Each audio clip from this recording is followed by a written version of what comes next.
ಶ್ರೀ ಗುರುಭ್ಯೋ ನಮಃ. ಹರಿ ಓಂ.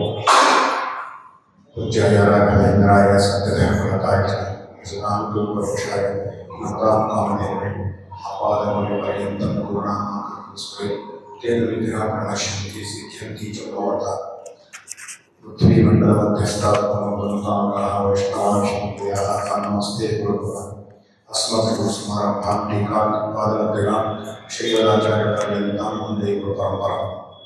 ಇವತ್ತಿನ ಮಹಾಭಾರತದ ಪ್ರವಚನ ಮಾಲಿಕೆಯ ಅಂಗವಾಗಿ ಮುಂದುವರೆದ ಭಾಗವನ್ನು ಇವತ್ತಿನ ದಿವಸ ಪ್ರವಚನವನ್ನು ನೀಡುವುದಿರತಕ್ಕಂಥ ಪೂಜ್ಯ ಆಚಾರ್ಯರಾದ ಪಂಡಿತ ಶ್ರೀಪಾದಾಚಾರ್ಯರವರಿಗೆ ನಮಸ್ಕಾರ ಪೂರ್ವಕವಾಗಿ ಅವರನ್ನು ಸ್ವಾಗತಿಸಿ, ಅದೇ ರೀತಿ ಬಂದಿರತಕ್ಕಂಥ ಎಲ್ಲ ಸಂಪರ್ಕರಿಗೂ ಕೂಡ ಸ್ವಾಗತಿಸಿ ಇವತ್ತಿನ ಈ ಕಾರ್ಯಕ್ರಮವನ್ನು ಆರಂಭಿಸಬೇಕೆಂದು ಪೂಜ್ಯ ಆಚಾರ್ಯರಿಗೆ ಪ್ರಾರ್ಥಿಸುತ್ತೇನೆ.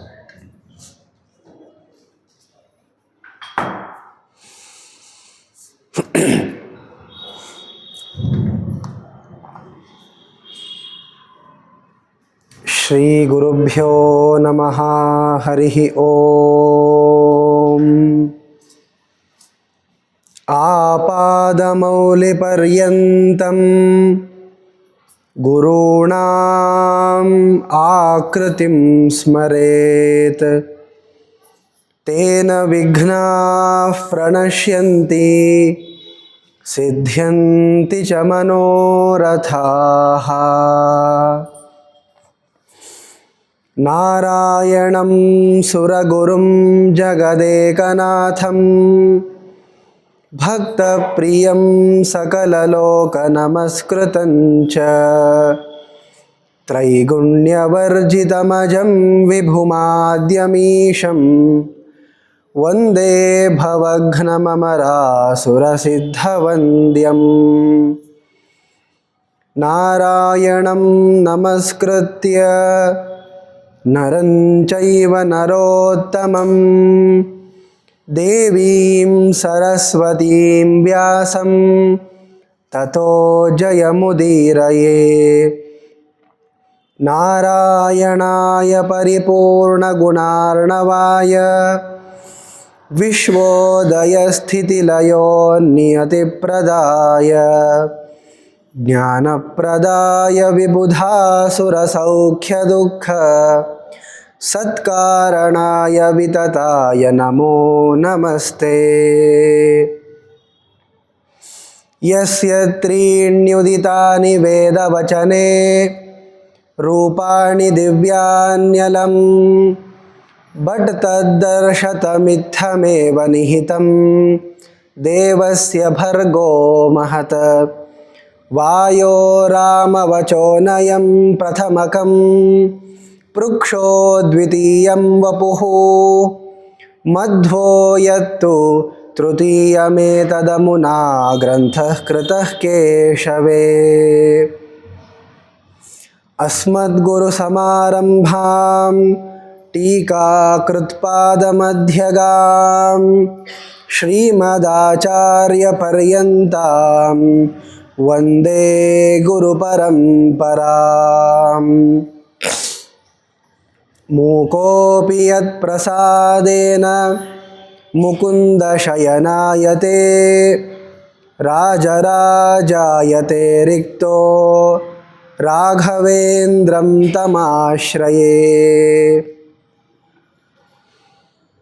ಧರ್ಮೋ ವಿವರ್ಧತಿ ಯುಧಿಷ್ಠಿರಕೀರ್ತನೇನ ಪಾಪಂ ಪ್ರಣಶ್ಯತಿ ವೃಕೋದರಕೀರ್ತನೇನ ಶತ್ರುರ್ವಿನಶ್ಯತಿ ಧನಂಜಯಕೀರ್ತನೇನ ಮಾದ್ರೀಸುತೌ ಕಥಯತಾಂ ನ ಭವಂತಿ ರೋಗಾಃ.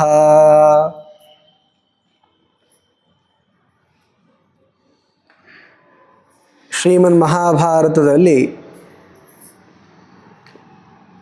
ವೈಶಂಪಾಯನರು ಜನಮೇಜಯನನ್ನು ಕುರಿತು ಸಮಗ್ರವಾಗಿರುವ ಕೌರವರ ಪಾಂಡವರ ಚರಿತ್ರೆಯನ್ನು ನಿರೂಪಿಸ್ತಾ ಬರ್ತಾ ಇದ್ದಾರೆ. ಅದರಲ್ಲಿ ವಿಶೇಷವಾಗಿ 16-17ನೇ ದಿವಸದ ಕಥೆಗಳನ್ನು ನಿರೂಪಿಸಲಿಕ್ಕೆ ಅಂತ ಕರ್ಣ ಪರ್ವವನ್ನು ಆರಂಭಿಸಿದ್ದಾರೆ.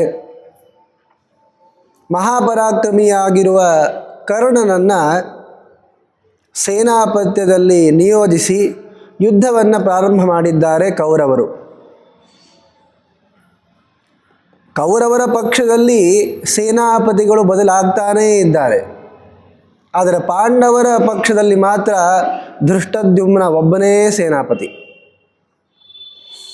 ಅವನಿಗೆ ಆ ಸ್ಥಾನದಲ್ಲಿ ಕೂಡಿಸಿದ್ದು ಸ್ವತಃ ಕೃಷ್ಣ ಹಾಗೂ ಭೀಮಸೇನ ದೇವರು. ಇವರಿಬ್ಬರ ಅನುಗ್ರಹದಿಂದ ಧೃಷ್ಟದ್ಯುಮ್ನ ಸಂಪೂರ್ಣವಾಗಿರುವಂತಹ ಯುದ್ಧದಲ್ಲಿ ತಾನೊಬ್ಬನೇ ಸೇನಾಪತಿಯಾಗಿ ಮೆರೆದಿದ್ದಾನೆ. ಆದರೆ ಕೌರವರ ಪಕ್ಷದಲ್ಲಿ ಇಷ್ಟು ಬಲಿಷ್ಠನಾಗಿರುವಂತಹ, ಪಾಂಡವರನ್ನೂ ಜಯಿಸಬಲ್ಲಂತಹ ಸೇನಾಪತಿ ಇಲ್ಲವೇ ಇಲ್ಲ. ಅದನ್ನು ಕಂಡುಕೊಂಡು ಕರ್ಣನಿಗೆ ಸೇನಾಪತ್ಯವನ್ನು ಕೊಟ್ಟು ಯುದ್ಧವನ್ನು ಆಡ್ತಾ ಇದ್ದಾರೆ.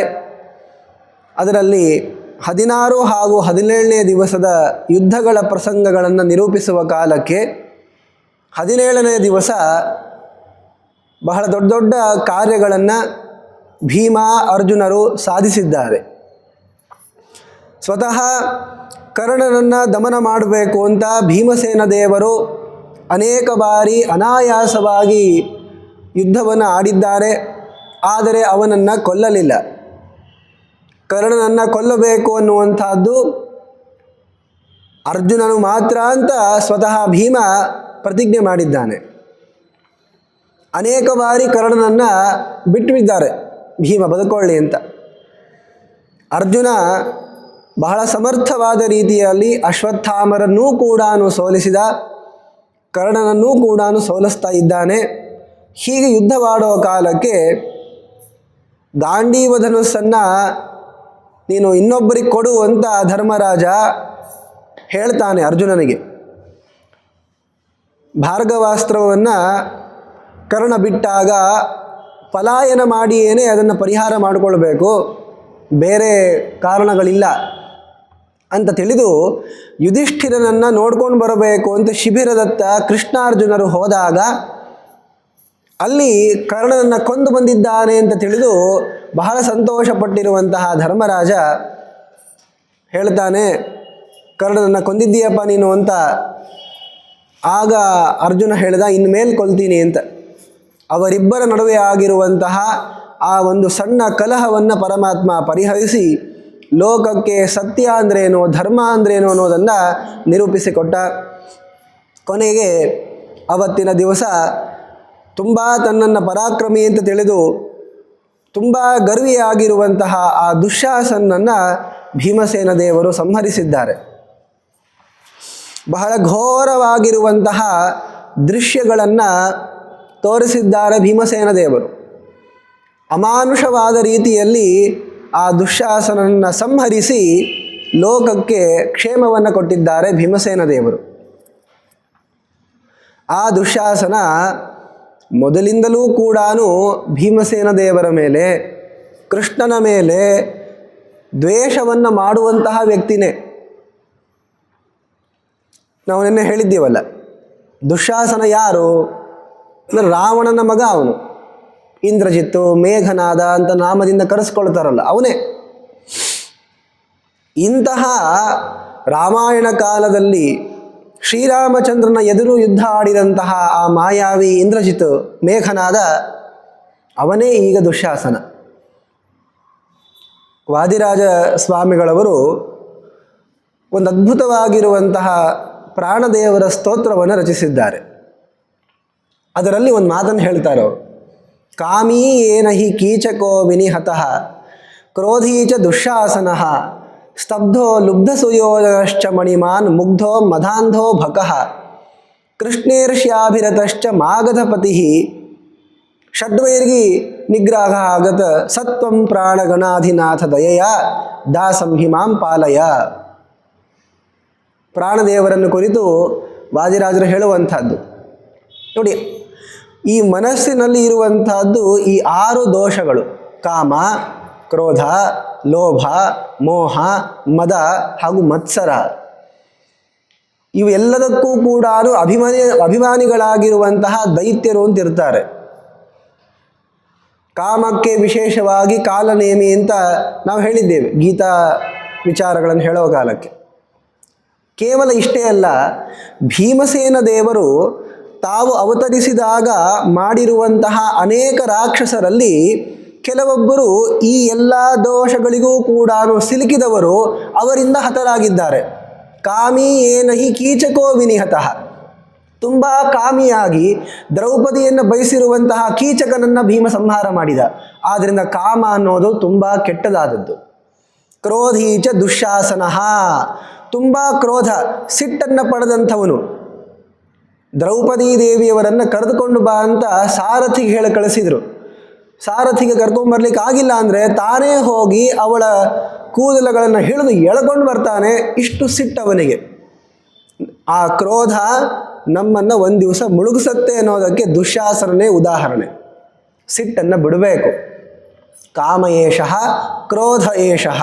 ಕಾಮ ಅನ್ನೋದು ತುಂಬ ದೊಡ್ಡದಾಗಿರುವಂತಹ ದೋಷ ಅಂತಾದರೆ ಆ ಕಾಮದಿಂದಲೇ ಹುಟ್ಟುವಂತಹದ್ದು ಕ್ರೋಧ ಎನ್ನುವಂತಹ ದೋಷ. ಅದನ್ನು ಎಷ್ಟಾಗ್ತದೋ ಅಷ್ಟು ಪರಿಹರಿಸಿಕೊಳ್ಬೇಕು. ಇಲ್ಲ ದುಶ್ಯಾಸನನ ಗತಿ ನಮಗೆ ಕಾದಿದೆ. ಕ್ರೋಧೀಚ ದುಶ್ಯಾಸನಃ ಸ್ತಬ್ಧೋ ಲುಬ್ಧ ಸುಯೋಧನಃ. ಇನ್ನು ದುರ್ಯೋಧನನ ಸಂಹಾರ ಆಗಿಲ್ಲ, ಮುಂದಾಗ್ತದೆ. ಲೋಭ, ಇನ್ನೊಬ್ರಿಗೆ ಕೊಡಬಾರ್ದು. 5 ಊರು ಕೊಡಪ್ಪ ಅಂದರೆ ಒಂದು ಸೂಜಿಯ ಅಗ್ರಭಾಗದಿಂದ ಚುಚ್ಚಿದಾಗ ಎಷ್ಟು ಜಾಗ ಆಗ್ತದಲ್ಲ ಅದನ್ನೂ ಕೊಡಲ್ಲ ಅಂದ. ಅಷ್ಟು ಲೋಭ, ಇನ್ನೊಬ್ರಿಗೆ ಕೊಡಬಾರ್ದು. ಆ ಲೋಭ ದುರ್ಯೋಧನನ್ನು ಬೀಳಿಸುತ್ತೆ ಮುಂದೆ. ಸ್ತಬ್ಧೋ ಲುಬ್ಧ ಸುಯೋಧನಶ್ಚ ಮಣಿಮಾನ್ ಮುಗ್ಧೋ ಮದಾಂಧೋ ಭಕಃ. ತುಂಬ ಮೋಹ ಅದನ್ನು ಪಡೆದವನು ಮಣಿಮಾನ್ ಎನ್ನುವಂತಹ ದೈತ್ಯ. ಅವನ ಸಂಹಾರವನ್ನು ವನಪರ್ವದ ಕಥೆಗಳನ್ನು ಹೇಳೋ ಕಾಲಕ್ಕೆ ಹೇಳಿದ್ದೇವೆ. ಗಂಧಮಾದನ ಪರ್ವತದ ಸಮೀಪ ಆ ಮಣಿಮಂತನ ಸಂಹಾರವನ್ನು ಮಾಡ್ತಾರೆ. ಮದಾಂಧೋ ಭಕಃ, ತುಂಬ ಮದ ಬಕಾಸುರನಿಗೆ, ಅವನನ್ನು ಸಂಹಾರ ಮಾಡಿದರು. ತೃಷ್ಣೀರ್ಷ್ಯಾಭಿರತಶ್ಚ ಮಾಗಧಪತಿ. ತುಂಬ ಈರ್ಷ್ಯ ಮಾತ್ಸರ್ಯ ಅನ್ನುವಂತಹ ಗುಣ ಇರೋದು ಜರಾಸಂಧನಲ್ಲಿ. ಆದ್ದರಿಂದ ಅವನು ಸತ್ತೋದ. ಈ ತರಹ ಎಲ್ಲರೂ ಈ 6 ದೋಷಗಳಿಗೆ ಸಿಕ್ಕೇನೆ ಮೃತರಾಗಿರೋದು. ಅದರಲ್ಲಿ ದುಶ್ಯಾಸನ ತುಂಬ ಸಿಟ್ಟಿನವನು. ಅವನನ್ನು ಇನ್ನು ಎಂದೂ ಕೂಡ ಉನ್ನತ ಗತಿಯಾಗಿರಬಾರ್ದು ಅನ್ನುವ ರೀತಿಯಲ್ಲಿ ತುಂಬ ಘೋರವಾಗಿರುವ ದೃಶ್ಯವನ್ನು ತೋರಿಸ್ತಾ ಭೀಮ ಸಂಹಾರ ಮಾಡಿ ಹಾಕಿದ. ಇನ್ನು ಎಂದೂ ಕೂಡ ಅವರು ಉತ್ತಮ ಗತಿಯನ್ನು ಪಡೆಯೋದೇ ಇಲ್ಲ. ಅವರಿಗೆ ಅಂಧಂತಮಸ್ಸೇ ಗತಿ. ಇದನ್ನು ಭೀಮ ತೋರಿಸಿಕೊಟ್ಟಿದ್ದಾನೆ. ವಿಶೇಷವಾಗಿ ಮನ್ಯು ಸೂಕ್ತವನ್ನು ಜಗತ್ತಿಗೆ ಕೊಟ್ಟಂತಹ ಮಹಾನುಭಾವ ಇದೇ ಭೀಮಸೇನ. ತಾನು ಅದನ್ನು ಉಚ್ಚರಿಸಿ ಇಡೀ ಮನುಷ್ಯ ಲೋಕಕ್ಕೆ ಮನ್ಯು ಸೂಕ್ತವೆಂಬುವಂತಹ ಮಹಾಮಂತ್ರವನ್ನು ಉಪದೇಶಿಸಿದ್ದಾನೆ ಜಗದ್ಗುರುವಾಗಿರುವಂತಹ ಆ ಭೀಮ. ಹೀಗೆ ದುಶ್ಯಾಸನನ ಸಂಹಾರದ ಕಥೆಗಳನ್ನು ನಿರೂಪಿಸಿದ ಮೇಲೆ ಮತ್ತೆ ಯುದ್ಧ ಅನ್ನೋದು ಮುಂದುವರಿಯುತ್ತದೆ. ಅದನ್ನು ನಿರೂಪಿಸ್ತಾ ಇದ್ದಾರೆ.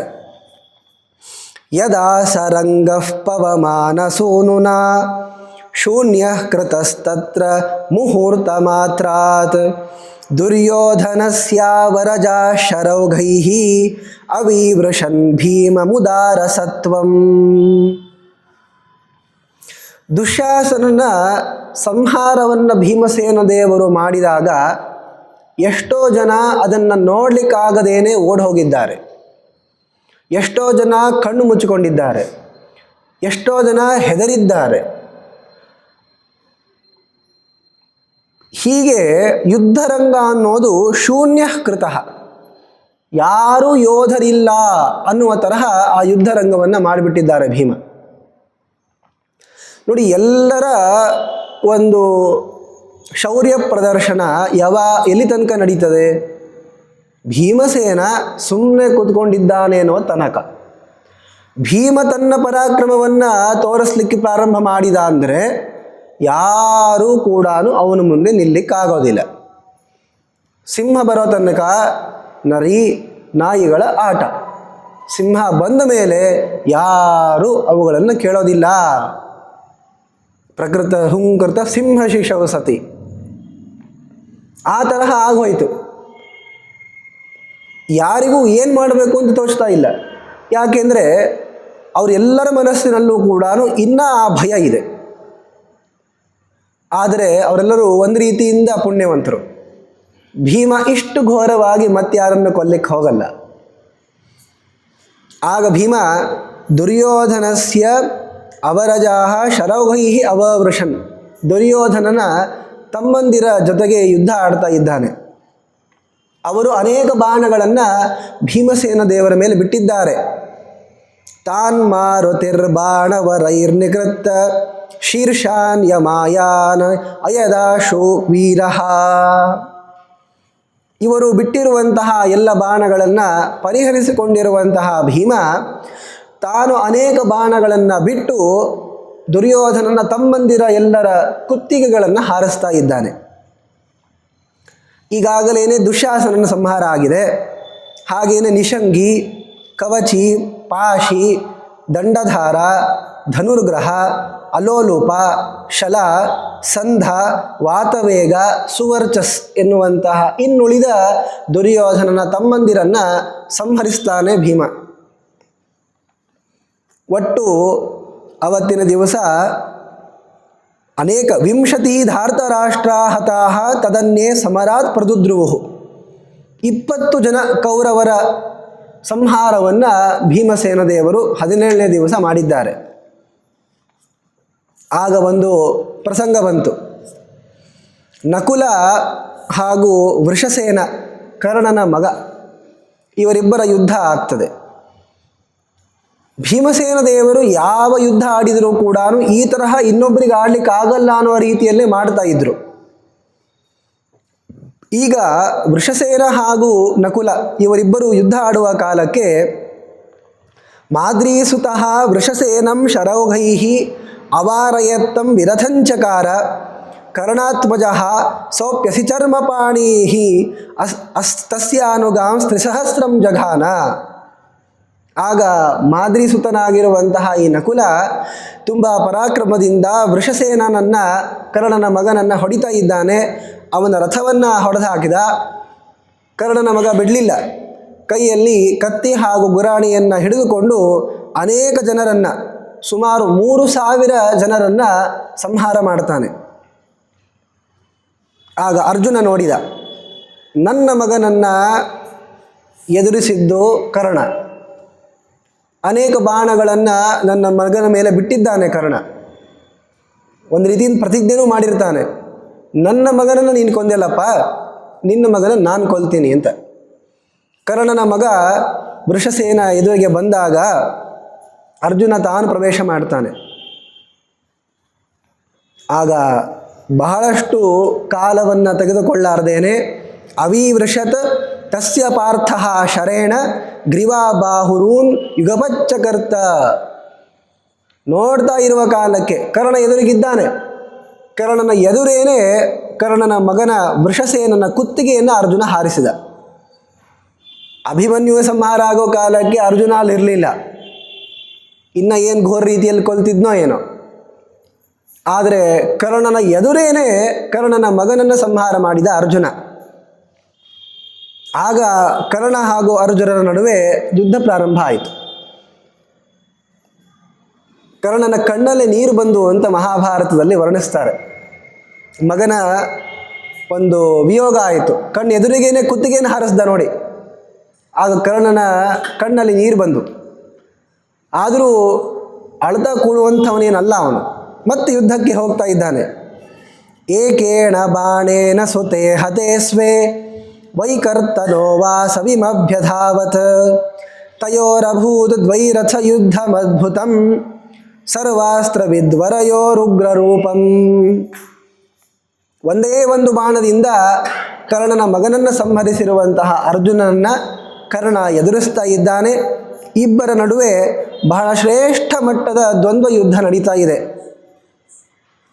ಹೇಗಾಯಿತು ಅಂತಂದರೆ, ಇವರ ಯುದ್ಧ ನೋಡಬೇಕು ಅಂತ ದೇವತೆಗಳು, ದೈತ್ಯರು ಎಲ್ಲರೂ ಬಂದಿದ್ದಾರೆ. ಹೀಗೆ ಕೆಲವೊಮ್ಮೆ ಯುದ್ಧಗಳನ್ನು ವರ್ಣಿಸೋ ಕಾಲಕ್ಕೆ ದೇವತೆಗಳೆಲ್ಲ ಬಂದು ನೋಡ್ಕೋ ನಿಂತ್ಕೊಂಡಿದ್ರು ಅಂತ ಬರ್ತದೆ. ಯಾಕ್ರಿ ಅವ್ರಿಗೇನು ಬೇರೆ ಕೆಲಸ ಇಲ್ವಾ ಮಾಡಲಿಕ್ಕೆ ಅಂತ ಅನ್ಕೋಬೇಡಿ ನೀವು. ಈ ಯುದ್ಧವನ್ನು ನೋಡಲಿಕ್ಕೆ ಅವ್ರಿಗೂ ಆಶ್ಚರ್ಯ ಆಗಿದೆ. ಅವರಿಗೂ ಆಶ್ಚರ್ಯಕರವಾಗುವ ರೀತಿಯಲ್ಲಿ ಯುದ್ಧ ಆಡ್ತಾ ಇದ್ದಾರೆ ಅಂತ ಅಭಿಪ್ರಾಯ ಅದಕ್ಕೆ. ಈ ನೋಡಿ, ಪಕ್ಕದ ಮನೇಲಿ ಏನಾದರೂ ಜಗಳ ಆದರೆ ನೀವು ಹೋಗಿ ಕೇಳ್ತೀರಾ? ಏನು ಆಶ್ಚರ್ಯ, ನಮ್ಮ ಮನೆಯಲ್ಲೂ ಆ ಥರ ಜಗಳ ಆಗ್ತಿರತ್ತೆ, ನಮ್ಮ ಮನೆಯದು ಅಷ್ಟೇ ಅವ್ರ ಮನೆಯದು ಅಷ್ಟೇ ಅಂದ್ಕೊಂಡು ಸುಮ್ಮನೆ ಆಗ್ತೀವಪ್ಪ. ಏನೋ ಬಹಳ ದೊಡ್ಡ ಜಗಳ ಆಗ್ತಾ ಇದ್ರೆ ಎಲ್ಲರೂ ಹೋಗಿ ನೋಡ್ಕೊಂಡ್ಬರ್ತಾರೆ. ಯಾಕೆ? ಈ ತರಹ ನಮ್ದಾಗಲ್ಲ ಅಂತ. ಈಗ ಅಲ್ಲಿ ಮೇಲಕ್ಕೆ ನಿಂತು ನೋಡ್ತಾ ಇರುವಂತಹ ದೇವತೆಗಳು ಏನು ಕಡಿಮೆ ಇಲ್ಲ, ರುದ್ರಾದಿ ದೇವತೆಗಳೆಲ್ಲರೂ ಬಂದಿದ್ದಾರೆ. ಎಲ್ಲರಿಗೂ ಆಶ್ಚರ್ಯ ಏನು ಅಂದರೆ, ಸಾಮಾನ್ಯವಾಗಿ ಯುದ್ಧ ಆಡೋ ಕಾಲಕ್ಕೆ ದೈತ್ಯರು ಪಕ್ಷದಲ್ಲಿ ಒಬ್ಬರು, ದೇವತೆಗಳ ಪಕ್ಷದಲ್ಲಿ ಒಬ್ಬರು ಅಂತ ಇರ್ತಾರೆ. ಈಗ ಕರ್ಣ ಅರ್ಜುನ ಇಬ್ಬರು ದೇವತಾ ಪಕ್ಷದವರೇ. ಕರ್ಣ ಸೂರ್ಯ, ಅರ್ಜುನ ಇಂದ್ರ. ಆದರೆ ಈ ಕರ್ಣನ ಒಂದು ದೇಹದಲ್ಲಿ ಒಬ್ಬ ಅಸುರನೂ ಇದ್ದಾನೆ, ಸಹಸ್ರವರ್ಮ ಅಂತ ಅವನ ಹೆಸರು. ಅವನಿರೋದಕ್ಕೆ ದೈತ್ಯರೆಲ್ಲರೂ ಕೂಡ ಕರ್ಣನಿಗೆ ಸಹಾಯ ಮಾಡೋರು. ಹಿಂದಕ್ಕೆ ಭೀಮ ಹಾಗೂ ದುರ್ಯೋಧನ ನಡುವೆ ಯುದ್ಧ ಆದಾಗ ಎರಡು ಸ್ಪಷ್ಟ ವಿಭಾಗ ಆಗಿತ್ತು. ಎಲ್ಲ ದೇವತೆಗಳು ಭೀಮಸೇನ ದೇವರ ಪಕ್ಷದಲ್ಲಿ, ಎಲ್ಲ ದೈತ್ಯ ದಾನವರು ಕೂಡ ದುರ್ಯೋಧನನ ಪಕ್ಷದಲ್ಲಿ ಅಂತ. ಆದರೆ ಅರ್ಜುನ ಹಾಗೂ ಕರ್ಣರ ಯುದ್ಧದಲ್ಲಿ ಹಾಗಾಗಲಿಲ್ಲ. ದೇವತೆಗಳು ದೈತ್ಯರು ಇಬ್ಬರೂ ಕೂಡ ಕರ್ಣನ ಪಕ್ಷದಲ್ಲೂ ಇದ್ದಾರೆ, ದೇವತೆಗಳೆಲ್ಲರೂ ಕೂಡ ಅರ್ಜುನನ ಪಕ್ಷದಲ್ಲಿದ್ದಾರೆ. ಪಕ್ಷಗ್ರಹಾಸ್ತತ್ರ ಸುರಾಸುರಾಸ್ತಯೋ ಅನ್ಯೇಚ ಜೀವ ಗಗನಂ ಸಮಾಸ್ಥಿತಾ. ಒಬ್ಬೊಬ್ಬರು ಒಂದೊಂದು ಪಕ್ಷ ಹಿಡ್ಕೊಳ್ಳೋರು. ನೀ ಯಾರನ್ನ ನೋಡ್ಲಿಕ್ಕೆ ಬಂದಿಯಪ್ಪ? ನಾ ಅರ್ಜುನ ನೋಡ್ಲಿಕ್ಕೆ ಬಂದೀನಿ ಅಂತ. ದೇವತೆಗಳು ಯಾರೂ ಅಲ್ಲ. ಮತ್ತೆ ನೀವು ಯಾರಿಗೆ ಮತ್ತೆ ಹೇಳ್ತಾ ನೀವು ಯಾರು ಸಪೋರ್ಟ್ ಮಾಡ್ತೀರಿ ಅಂತ? ನಾವು ಕರ್ಣನ್ ನೋಡ್ಲಿಕ್ಕೆ ಬಂದೀವಪ್ಪ. ಹೀಗೆ ಮಹಾನ್ ವಿವಾದೋಭೂತ. ದೇವತೆಗಳಲ್ಲಿ ವಿವಾದ ಪ್ರಾರಂಭ ಆಯಿತು. ಯಾರು ಗೆಲ್ತಾರೆ ಮತ್ತೆ? ಕರ್ಣನೇ ಗೆಲ್ಲೋದು ಅಂತ ಕೆಲವರು, ದೇವತೆಗಳು ಹೇಳೋರು, ದೈತ್ಯರು ಹೇಳೋರು. ಅರ್ಜುನನೇ ಗೆಲ್ಲೋನು ಅಂತ ಕೆಲವರು. ಮಹಾನ್ ವಿವಾದ ಅಭೂತ್ ತಯೋಃ ಕೃತೆ. ದೊಡ್ಡ ಜಗಳ ಆಗೋಯ್ತು. ಆಗ ರುದ್ರದೇವರು ಬಂದಿದ್ದರು ನೋಡಲಿಕ್ಕೆ. ಅವರು ಬ್ರಹ್ಮದೇವರನ್ನು ಕುರಿತು ಮಾತಾಡ್ತಾರೆ. ಸುರಾಸುರಾಣಾಂ ಭೀಮ ದುರ್ಯೋಧನವು ದ್ವೌ ಸಮಾಶ್ರಯೌ ತತ್ಪ್ರಿಯೌ ಕರ್ಣಪಾರ್ಥವು. ನೋಡಿ, ಬ್ರಹ್ಮದೇವರೇ ರುದ್ರದೇವ್ ಹೇಳೋ ಮಾತು. ದೇವತೆಗಳಿಗೆ, ದೈತ್ಯರಿಗೆ, ಅಸುರರಿಗೆ, ಇವರಿಬ್ಬರ ಮಧ್ಯದಲ್ಲಿ ಎಲ್ಲ ದೇವತೆಗಳಿಗೂ ಬೇಕಾದವರು ಅಂದರೆ ಭೀಮ, ಎಲ್ಲ ಅಸುರರಿಗೂ ಕೂಡ ಬೇಕಾದವನು ಅಂದರೆ ದುರ್ಯೋಧನ. ಈಗ ಇವರಿಬ್ಬರಿಗೆ ಅತ್ಯಂತ ಪ್ರೀತಿ ಪಾತ್ರರಾದವರು ಇವರಿಬ್ಬರು, ಅರ್ಜುನ ಹಾಗೂ ಕರ್ಣ. ಪ್ರಾಣೋಪಮೌ ತೇನ ಚೈತತ್ಕೃತೇತೆ ಸುರಾಸುರಾಹ ಕರ್ತುಮಿಚ್ಛಂತಿ ಯುದ್ಧಂ. ಇವರಿಬ್ಬರ ಪ್ರಾಣಪ್ರಿಯರಾಗಿರುವ, ಭೀಮ ದುರ್ಯೋಧನರ ಪ್ರಾಣಪ್ರಿಯರಾಗಿರುವಂತಹ ಕರ್ಣ ಅರ್ಜುನರು ಇವರೇನು ಯುದ್ಧ ಆಡ್ತಾ ಇದ್ದಾರೆ, ಇವ್ರ ಸಲುವಾಗಿ ಅಲ್ಲಿ ದೇವತೆಗಳಲ್ಲಿ ಯುದ್ಧ ಆಡಬೇಕು ಅಂತ.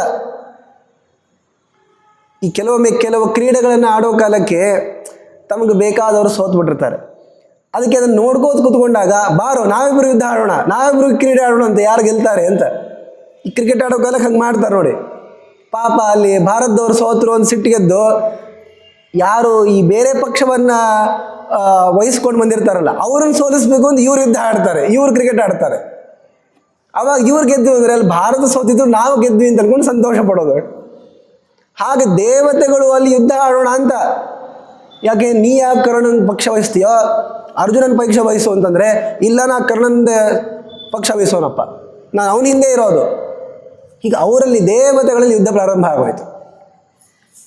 ಅದಕ್ಕೆ ರುದ್ರದೇವರು ಹೇಳ್ತಾ ಇದ್ದಾರೆ, ತದಾ ವಿನಾಶಃ ಜಗತಾಂ ಮಹಾನ್ ಸ್ಯಾತ್. ಹೀಗೆ ದೇವತೆಗಳೇನೇ ಜಗಳ ಮಾಡ್ತಾ ಕೂತ್ಕೊಂಡ್ರೆ ಜಗತ್ತಿಗೆ ಕ್ಷಯ ಉಂಟಾಗ್ತದಪ್ಪ. ಅದಕ್ಕೆ ಬ್ರಹ್ಮದೇವರೇ, ನಾವು ನಿಮ್ಮಲ್ಲಿ ಪ್ರಾರ್ಥನೆ ಮಾಡ್ಕೊಳ್ಳೋದೇನು ಗೊತ್ತಾ? ತೇನ ಅನಯೋಹೋ ಸಮಮೇ ವಾಸ್ತು ಯುದ್ಧಂ. ಅರ್ಜುನ ಹಾಗೂ ಕರ್ಣರ ನಡುವೆ ಯುದ್ಧ ಅನ್ನೋದು ಸಮ ಆಗಬೇಡಲಿ. ಯಾಕೆ? ಯಾವುದಾದ್ರೂ ಒಂದು ಪಕ್ಷ ಗೆಲ್ತು ಅಂದರೂ ಇನ್ನೊಂದು ಪಕ್ಷದ ಈ ಪಕ್ಷ ವಹಿಸೋರು ಅಂತ ಇರ್ತಾರಲ್ಲ, ಅವ್ರು ಯುದ್ಧ ಆಡಿದರೆ ಏನು ಮಾಡೋದು? ಇತಿ ರೀತೆ ವಾಸವ ಪದ್ಮಯೋನಿಂ ಜಗಾದ ಕೃಷ್ಣ ಯತ್ರ ಜಯಶ್ಚ ತತ್ರ. ಬ್ರಹ್ಮದೇವರು ಕೇಳಿಸ್ಕೊಂಡ್ರು. ಆಯ್ತಪ್ಪ ಶಿವ, ಮತ್ತು ನೀ ಹೇಳಿದ್ದು ಸರಿ ಇದೆ ಅಂತನ್ನೋಷ್ಟರಲ್ಲಿ ಇಂದ್ರದೇವರು ಓಡಿ ಬರ್ತಾರೆ. ಮೂಲರೂಪಿ ಇಂದ್ರ ಓಡಿ ಬಂದು ಬ್ರಹ್ಮದೇವರಲ್ಲಿ ಪ್ರಾರ್ಥನೆ ಮಾಡ್ಕೊಳ್ತಾನೆ. ಸ್ವಾಮಿ ನೋಡ್ರಿ, ಯತ್ರ ಕೃಷ್ಣ ತತ್ರ ಜಯ. ನೋಡಿ, ಎಲ್ಲಿ ಕೃಷ್ಣ ಇರ್ತಾನೆ ಅಲ್ಲೇ ಜಯ ಆಗೋದು. ಕೃಷ್ಣ ಪರಮಾತ್ಮ ಅರ್ಜುನನಿಗೆ ಗೆಲ್ಲಿಸಬೇಕು ಅಂತನ್ನುವ ಇಚ್ಛೆಯನ್ನು ಮಾಡಿದ್ದಾನೆ. ಅದು ಎಂದೂ ಕೂಡ ಸುಳ್ಳಾಗೋದಿಲ್ಲ. ಕಾಮೋ ನ ಕೃಷ್ಣಸ್ಯ ಮೃಷಾ ಭವೇದ್ಧಿ ಕಾಮೋಸ್ಯ ಪಾರ್ಥಸ್ಯ ಜಯಂ ಪ್ರದಾತು. ಕೃಷ್ಣನ ಸಂಕಲ್ಪ ಎಂದೂ ಸುಳ್ಳಾಗಲ್ಲ. ಕೃಷ್ಣನ ಸಂಕಲ್ಪ ಇರೋದು ಅರ್ಜುನನನ್ನು ಗೆಲ್ಲಿಸಬೇಕು ಅಂತ. ಇದನ್ನು ಇಂದ್ರ ಬ್ರಹ್ಮದೇವರ ಮುಂದೆ ಹೇಳ್ದ. ಆಗ ಹೇಳ್ತಾ ಇದ್ದಾರೆ, ಇತ್ಯೂಚಿವಾನ್ ವಾಸವಃ ಫಲ್ಗುಣಸ್ಯ ಜಯೋಸ್ತು ಕರ್ಣಸ್ಯ ವಧಸ್ತಥೇತಿ. ಆದ್ದರಿಂದ ಸ್ವಾಮಿ, ಅರ್ಜುನನೇ ಗೆಲ್ಲಬೇಕು, ಕರ್ಣ ಸಾಯಬೇಕು ಅಂತ ಇಂದ್ರ ಹೇಳ್ತಾನೆ. ಆಗ ಸರಿ ತಥೇತಿ ಬ್ರಹ್ಮದೇವರಂದರು, ಹಾಗೇ ಆಗಲಪ್ಪ ಅಂದರು. ಯಾಕೆ? ಕೃಷ್ಣನ ಸಂಕಲ್ಪವನ್ನು ದಾಟುವ ಮನಸ್ಸನ್ನೂ ಬ್ರಹ್ಮದೇವರು ಮಾಡೋದಿಲ್ಲ. ಅವರು ಎಂತೆಂತಹ ಅಸಾಧ್ಯವಾಗಿರೋ ವರಗಳನ್ನು ಕೊಟ್ಟಿರ್ಬೋದು ಬ್ರಹ್ಮದೇವರು, ಆದರೆ ಅವ್ರಿಗೆ ಏನು ಮಾಡಿದರೂ ಕೂಡ ಈ ಇಚ್ಛೆಯಂತೂ ಸರ್ವಥಾ ಬರಲ್ಲ. ಪರಮಾತ್ಮನ ಆಜ್ಞೆಯನ್ನು ಮೀರಬೇಕು ಅಂತ ಅವರಿಗೆ ಎಂದೂ ಅನಿಸೋದಿಲ್ಲ. ಅದಕ್ಕೆ ಅವರಿಗೆ ಪರಶುಕ್ಲ ಅಂತ ಕರೀತಾರೆ. ಪರಮಾತ್ಮನ ವಿಷಯದಲ್ಲಿ ಯಾವಾಗಲೂ ಶುದ್ಧರು. ಎಂದೂ ಕೂಡ ತಪ್ಪಾಗಿ ವಿಚಾರ ಮಾಡಿಬಿಟ್ರು, ದೇವರನ್ನು ತಪ್ಪಾಗಿ ತಿಳ್ಕೊಂಡ್ಬಿಟ್ರು, ದೇವರ ಆಜ್ಞೆಯನ್ನು ಮೀರಿಬಿಟ್ರು ಅನ್ನೋದನ್ನು ಇವರು ಮಾಡೋದೇ ಇಲ್ಲ, ಅವ್ರ ಮನಸ್ಸಿಗೆ ಬರೋದೂ ಇಲ್ಲ. ಅದು ಹಾಗಿರೋರು ಕೇವಲ 3 ಜನ. ವಾಯು, ಬ್ರಹ್ಮ ಅಂದರೆ ವಾಯು, ಇಬ್ಬರನ್ನು ಇಟ್ಕೊಳ್ಳಿ, ಒಬ್ಬರು ಭಾರತೀ ಸರಸ್ವತಿ, ಇವರಿಬ್ಬರು ಒಂದೊಂದು ಇಟ್ಕೊಂಡು 2, ಲಕ್ಷ್ಮೀದೇವಿ. ಈ 3 ಜನ ಇರೋದು. ಇದಕ್ಕೆ ಪರಶುಕ್ಲ ತ್ರಯ ಅಂತ ಕರೀತಾರೆ. ಈ 3 ಜನ ಅಂದರೆ ಈ 3 ಗುಂಪೇನಿದೆ, ಇವರು ಎಂದೂ ಕೂಡ ಪರಮಾತ್ಮನ ವಿಷಯದಲ್ಲಿ ತಪ್ಪನ್ನು ಮಾಡೋದೇ ಇಲ್ಲ, ತಪ್ಪು ತಿಳ್ಕೊಳ್ಳೋದಿಲ್ಲ, ಅವನ ಸಂಕಲ್ಪಕ್ಕೆ ವಿರುದ್ಧವಾದ ಸಂಕಲ್ಪವನ್ನೂ ಮಾಡಲ್ಲ. ಉಳಿದವರು ಎಲ್ಲರೂ ಕೂಡ ಕೆಲವೊಮ್ಮೆ ಮಾಡ್ತಾರೆ. ಎಷ್ಟೆಷ್ಟು ದೇವತೆಗಳು ಹಿರಿಯರಾಗ್ತಾರೋ ಅಷ್ಟು ಕಡಿಮೆ. ನಾವಂತೂ ಪರಮಾತ್ಮನ ಸಂಕಲ್ಪ ವಿರುದ್ಧವಾಗೇ ಮಾಡೋದು ಅಂತಾದ್ದರಿಂದ ನಮ್ಮ ಯಾವ ಸಂಕಲ್ಪವೂ ಕೂಡ ಪೂರ್ಣ ಆಗಲ್ಲ. ಕೆಲವೊಮ್ಮೆ ಅಗದಿ ಯಾವುದೋ ನಾವು ಅಂದ್ಕೊಂಡ್ಬಿಟ್ವಿ ಆಗಿಬಿಡ್ತು ಅಂದರೆ ಅದು ಕಾಕತಾಳೀಯ ಅಷ್ಟೇ. ಅದೇ ನಮ್ಮ ಸಂಕಲ್ಪದಿಂದ ಆಗಿತ್ತು ಅಂತಲ್ಲ, ಪರಮಾತ್ಮನ ಸಂಕಲ್ಪನೂ ಹಾಗೇ ಇತ್ತು. ಏನೋ ಪುಣ್ಯ ಮಾಡಿದ್ವಿ ಅಂತ ನಮ್ಮ ಸಂಕಲ್ಪ ಪರಮಾತ್ಮನ ಸಂಕಲ್ಪಕ್ಕೆ ಸಂವಾದಿ ಆಯಿತು ಅಷ್ಟೆ. ಆದ್ದರಿಂದ ಬ್ರಹ್ಮದೇವರೇ, ನನ್ನ ಮಗನೇ ಗೆಲ್ಲಬೇಕು ಅಂದರೆ ನಾನೇ ಗೆಲ್ಲಬೇಕು ಅಂತ ಇಂದ್ರ ಹೇಳಿದಾಗ ಆಯ್ತಪ್ಪ ಅಂತ ಬ್ರಹ್ಮದೇವರು ಹೇಳಿದ್ದಾರೆ. ಆದರೆ ನೀವು ಅವ್ರ ಸಲುವಾಗಿ ಏನು ಯುದ್ಧ ಮಾಡಲಿಕ್ಕೆ ಹೋಗಬೇಡಿ. ನ ಕರ್ಣಾರ್ಜುನ ಯೋರರ್ಥೇ ವಿರೋಧಂ ಕುರುತ ಕ್ವಚಿತ್. ನೀವು ಹೊಡೆದಾಡ್ಲಿಕ್ಕೆ ಹೋಗಬೇಡಿ. ಮತ್ತೆ ನೀವು ಸುಮ್ಮನೆ ಇರ್ರಿ, ಬರೇ ನೋಡ್ರಿ ಅಷ್ಟೇ. ಭೀಮ ದುರ್ಯೋಧನಾರ್ಥೇವ ಪಶ್ಯಂತ್ವೇವಚ ಸಂಯುಗಂ. ಈಗ ಕರ್ಣಾರ್ಜುನರ ಯುದ್ಧ ನಡೆಯುತ್ತೆ, ನಾಳೆ ಭೀಮ ಹಾಗೂ ದುರ್ಯೋಧನ ಜಗಳ ಆಗತ್ತೆ, ಯುದ್ಧ ಆಗ್ತದೆ. ನೀವು ಬರೇ ನೋಡ್ಲಿಕ್ಕೆ ಬರಬೇಕಷ್ಟೇ, ಮತ್ತು ಅಲ್ಲೂ ಪಕ್ಷ ವಹಿಸ್ಕೊಂಡು ಹೋಗಬಾರ್ದು. ಇವತ್ತಿಗೆ ಮತ್ತು ನಾಳಿಗೆ ನೋಡ್ಲಿಕ್ಕೆ ಬರೋದ್ರಿಂದ ಕರ್ಕೊಂಡು ಹೋಗ್ತೀನಿ ಅಂದರು ಅವರು. ಕೃಷ್ಣ ಹೀಗೆ ಮಾಡಿದ್ದಾರೆ. ದ್ರೌಪದಿ ಸ್ವಯಂವರಕ್ಕೆ ಯಾದವರನ್ನು ಕರ್ಕೊಂಡು ಹೋಗಿದ್ದ. ಆಗ ಹೇಳಿರ್ತಾನೆ, ನೀವು ಯಾರು ಹೋಗ್ತಕ್ಕದ್ದಲ್ಲ, ಅಲ್ಲಿ ಧನುಷನ ಹತ್ರ ನೀವು ಬರೀ ನೋಡ್ಲಿಕ್ಕೆ ಬರಬೇಕಷ್ಟೇ, ಅಂದಷ್ಟೇ ಕರ್ಕೊಂಡು ಹೋಗ್ತೀನಿ ಅಂದ. ಬರ್ತೀವಿ, ನೋಡ್ಲಿಕ್ಕಷ್ಟೇ ಬರ್ತೀವಿ ಅಂತ ನೋಡ್ಲಿಕ್ಕೆ ಹೋದವರು ಯಾದವರು. ಕೃಷ್ಣ ಎಲ್ಲರಿಗೂ ಬೈದು ಬಿಟ್ಟಿರ್ತಾನೆ. ಆಗ ಮತ್ತೆ ಅರ್ಜುನ ಗೆದ್ದ ಅನ್ನೋ ಕಥೆ ಇದೆ. ಹೀಗೆ ನೀವು ಕೂಡ ಯುದ್ಧ ನೋಡ್ಲಿಕ್ಕೆ ಬರಬೇಕಷ್ಟೇ, ಯಾವ ಪಕ್ಷ ಹಿಡ್ಕೊಂಡು ನೀವು ಯುದ್ಧ ಮಾಡಬಾರ್ದು ಅಂತ ಬ್ರಹ್ಮದೇವರ ಆಜ್ಞೆ ಆದಮೇಲೆ ದೇವತೆಗಳನ್ನು ಮೀರ್ಲಿಕ್ಕೆ ಹೋಗಲ್ಲ. ಆಯಿತು ಅಂದರು. ಆಗ ಕರ್ಣ ಹಾಗೂ ಅರ್ಜುನನ ನಡುವೆ ಯುದ್ಧ ಪ್ರಾರಂಭ ಆಗ್ತದೆ. ವವರ್ಷತುಸ್ತೌ ಚ ಮಹಾಸ್ತ್ರಶಸ್ತ್ರೈ ಭೀಮೋ ರಥಸ್ಥೋ ವರಜಂ ಜುಗೋಪ ಶೈರೇಯ ಪಾಂಚಾಲ ಮುಖಾಶ್ಚ ಪಾರ್ಥಂ ಅವಾರ್ಯತಸ್ಥು ಪ್ರಸಭಂ ನದಂತಹ. ಇಬ್ಬರೂ ಕೂಡ ಅನೇಕ ಮಹಾಸ್ತ್ರಗಳನ್ನು ಬಲ್ಲವರು. ಒಬ್ಬರಿಗೊಬ್ಬರು ಹೇಗೆ ಯುದ್ಧ ಆಡ್ತಾ ಇದ್ದಾರೆ ಅಂದರೆ, ಅರ್ಜುನನ ಮುಂದೆ ಕರ್ಣನೇ ಯುದ್ಧ ಆಡಬೇಕು, ಕರ್ಣನ ಮುಂದೆ ಅರ್ಜುನನೇ ಯುದ್ಧ ಆಡಬೇಕು ಅನ್ನೋ ರೀತಿಯಲ್ಲಿ ಇಬ್ಬರಿಗೂ ಕೂಡ ಬಹಳ ಉತ್ತಮವಾದ ರೀತಿಯಲ್ಲಿ ಯುದ್ಧ ಆಗ್ತಾ ಇದೆ. ಅನೇಕ ಬಾಣಗಳನ್ನು ಅರ್ಜುನನ ಮೇಲೆ ಕರ್ಣ ಬಿಟ್ಟಾಗ ಒಂದು ಪರಿಸ್ಥಿತಿ ಬಂತು. ಭೀಮ ಬಂದು ಅರ್ಜುನನನ್ನು ಉಳಿಸುವಂತಹ ಪ್ರಸಂಗ. ಭೀಮ ರಥಸ್ಥ ಅವರಜಂ ಜುಕೋಪ, ಅರ್ಜುನನನ್ನು ರಕ್ಷಣೆ ಮಾಡಿದ. ಮತ್ತೆ ಜೋರಾಗಿ ಅವನನ್ನು ಮುನ್ನಡೆಕೆ ಬಿಡ್ತಾ ಇದ್ದಾನೆ ಭೀಮಸೇನ. ಅಷ್ಟೊತ್ತರಲ್ಲಿಯೇ ಮತ್ತು ಅನೇಕ ಜನರು ಭೀಮನ ಮೇಲೂ ಯುದ್ಧ ಆಡಬೇಕು ಅಂತ ಬಂದಿದ್ದಾರೆ. ದುರ್ಯೋಧನ, ಅಶ್ವತ್ಥಾಮ, ಕರ್ಣ ಮುಂತಾದವರೆಲ್ಲರೂ ಕೂಡ ಯುದ್ಧ ಆಡಲಿಕ್ಕೆ ಅಂತ ಬರ್ತಾ ಇದ್ದಾರೆ. ಈಗ ಭೀಮಸೇನ ಜೊತೆ ಇವರೆಲ್ಲರೂ ಯುದ್ಧ ಆಡ್ತಿರೋ ಕಾಲಕ್ಕೆ ಅರ್ಜುನನನ್ನು ಅನೇಕ ಬಾಣಗಳಿಂದ ಕರ್ಣ ಹೊಡಿತಾನೆ. ಸಮರ್ದಯಾಮಾಸ ವಿಶೇಷಯನ್ ರಣೆ. ಪ್ರಾರಂಭದಲ್ಲಿ ವರ್ಣನೆಯನ್ನು ಕೇಳ್ತಾ ಬಂದಾಗ ಅರ್ಜುನನಿಗೆ ಸೋಲೆ ಆಗ್ತಾ ಇರೋದು. ತದಾನದನ್ನು ಭೀಮಸೇನೋ ಜಗಾದ ಗದಾಂ ಸಮಾದಾಯ ಸಮಾತ್ತರೋಷಃ.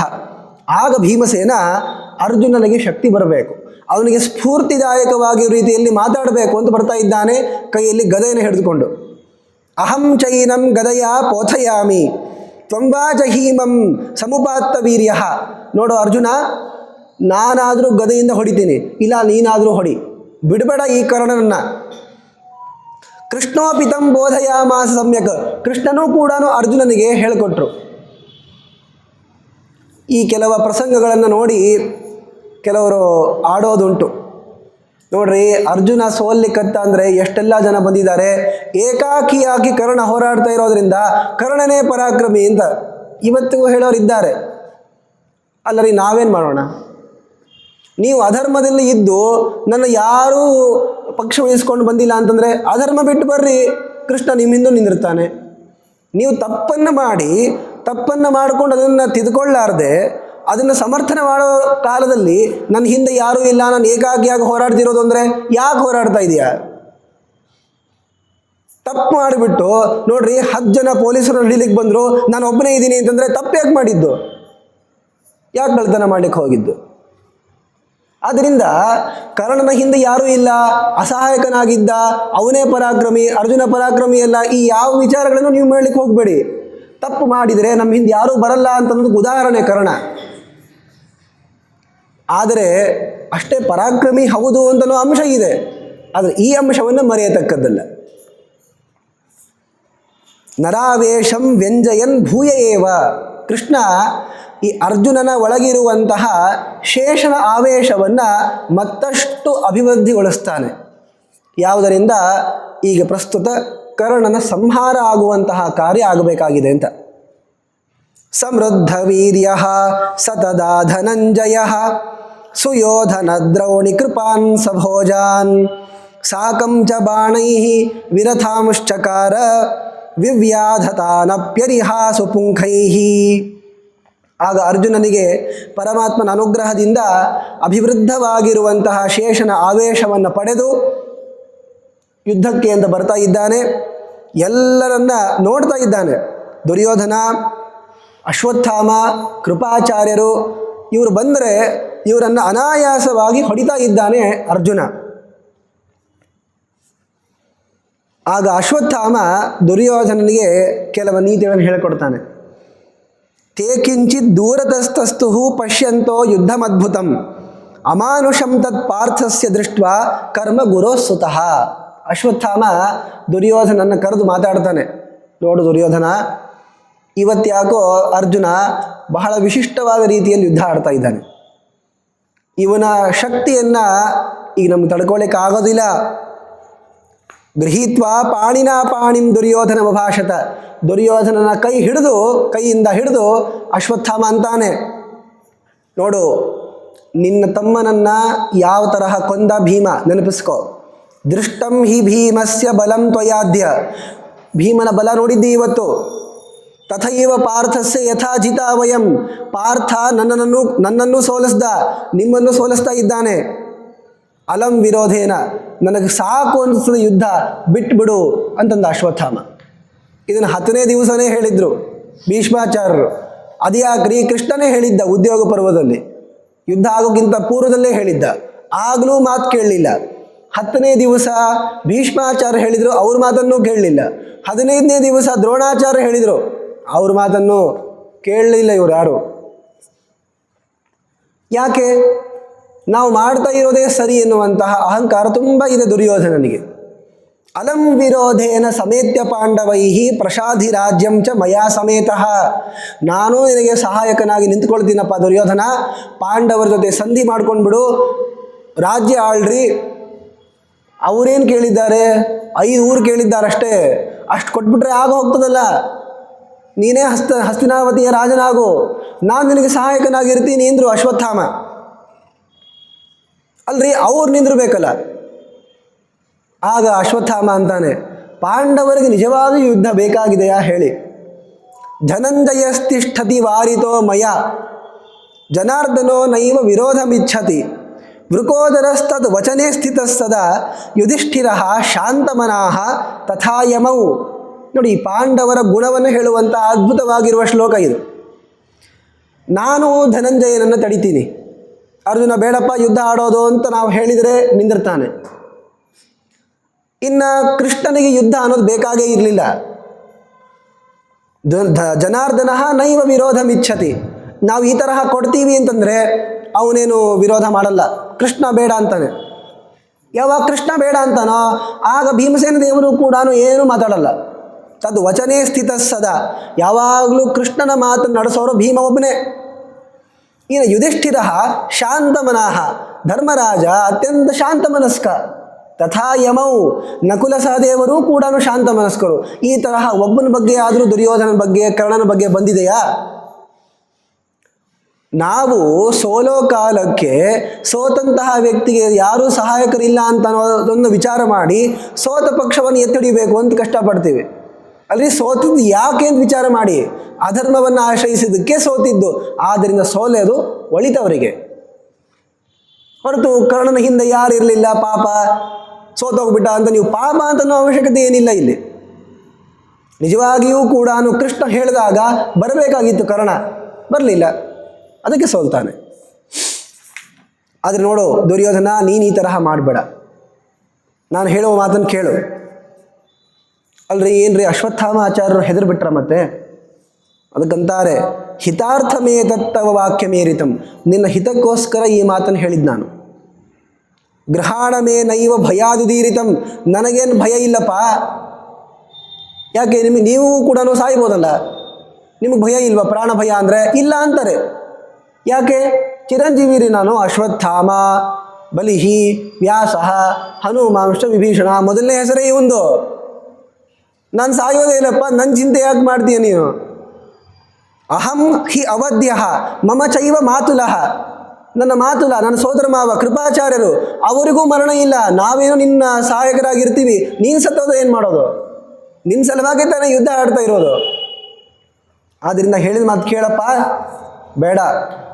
ಇಷ್ಟಾದರೂ 17ನೇ ದಿವಸ ತನಕ ಬಂದಿದೆ, ಸಾಕು. ಅವ ಏನು ಕೊಡ್ತೀವೋ ಕೊಟ್ಬಿಡೋರಿಗೆ, ಅವ್ರ ಜೊತೆ ಸಂಧಿಯನ್ನು ಮಾಡ್ಕೋ ಅಂತ ಹೇಳಿದರು ಅಶ್ವತ್ಥಾಮಾಚಾರ್ಯರು. ಸಾಧ್ಯನೇ ಇಲ್ಲ ಅಂತ ದುರ್ಯೋಧನ. ಇತಿ ರಿತಃ ಪ್ರಾಹ ಸುಯೋಧನಸ್ತಂ ದುಶ್ಯಾಸನಸ್ಯ ಅದ್ಯ ಪಪೌ ಹಿ ಶೋಣಿತಂ. ಅಲ್ಲರಿ, ನೀವು ಸಂಧಿ ಮಾಡ್ಕೊಳ್ರಿ ಅಂತ ಹೇಳ್ತೀರಿ, ನನ್ನ ತಮ್ಮನ ರಕ್ತ ಕುಡಿದಿದ್ದಾನೆ ಭೀಮ. ನಾವೆಲ್ಲರೂ ನೋಡ್ತಾ ಇರುವ ಕಾಲಕ್ಕೆ ಹುಲಿಯ ತರಹ ಕುಣಿದ ಶಾರ್ದೂಲ ಚೇಷ್ಟಾಮಕರೋಚ್ಚ ಭೀಮೆ. ಇಂತಹ ಭೀಮ ನನ್ನ ಎದುರಿಗೆ ನನ್ನ ತಮ್ಮನ ರಕ್ತವನ್ನು ಕುಡಿದು ಹುಲಿ ತರಹ ಕುಣಿದ. ಇಂಥವನನ್ನು ನಾನು ಬಿಡಬೇಕಾ? ಇಂಥವನ ಜೊತೆ ಸಂಧಿ ಮಾಡ್ಕೊಳ್ಬೇಕಾ? ಸಾಧನೆ ಇಲ್ಲ ಅಂದವನು. ಅಲ್ಲ, ಇವೆಲ್ಲ ಯಾಕಾಯಿತು ನೀವೇ ವಿಚಾರ ಮಾಡಬೇಕು. ಇವರು ತಪ್ಪು ಮಾಡಿದ್ದಕ್ಕೆ ಇದಾಗಿರೋದು. ಮತ್ತೆ ಇಲ್ಲಿ ದುರ್ಯೋಧನ ಪಕ್ಷ ವಹಿಸಬೇಡಿ. ಮಹಾಭಾರತವನ್ನು ಓದೋ ಕಾಲಕ್ಕೆ ಯಾರಿಗೆ ಹೇಗೆ ದೇವರು ಪ್ರೇರಣೆ ಮಾಡ್ತಾನೋ ಗೊತ್ತಾಗಲ್ಲ. ಇಲ್ಲಿ ತನಕ ಎಲ್ಲ ಸರಿಯಾಗಿ ತಿಳ್ಕೊಂಡು ಬಂದಿರ್ತಾರೆ.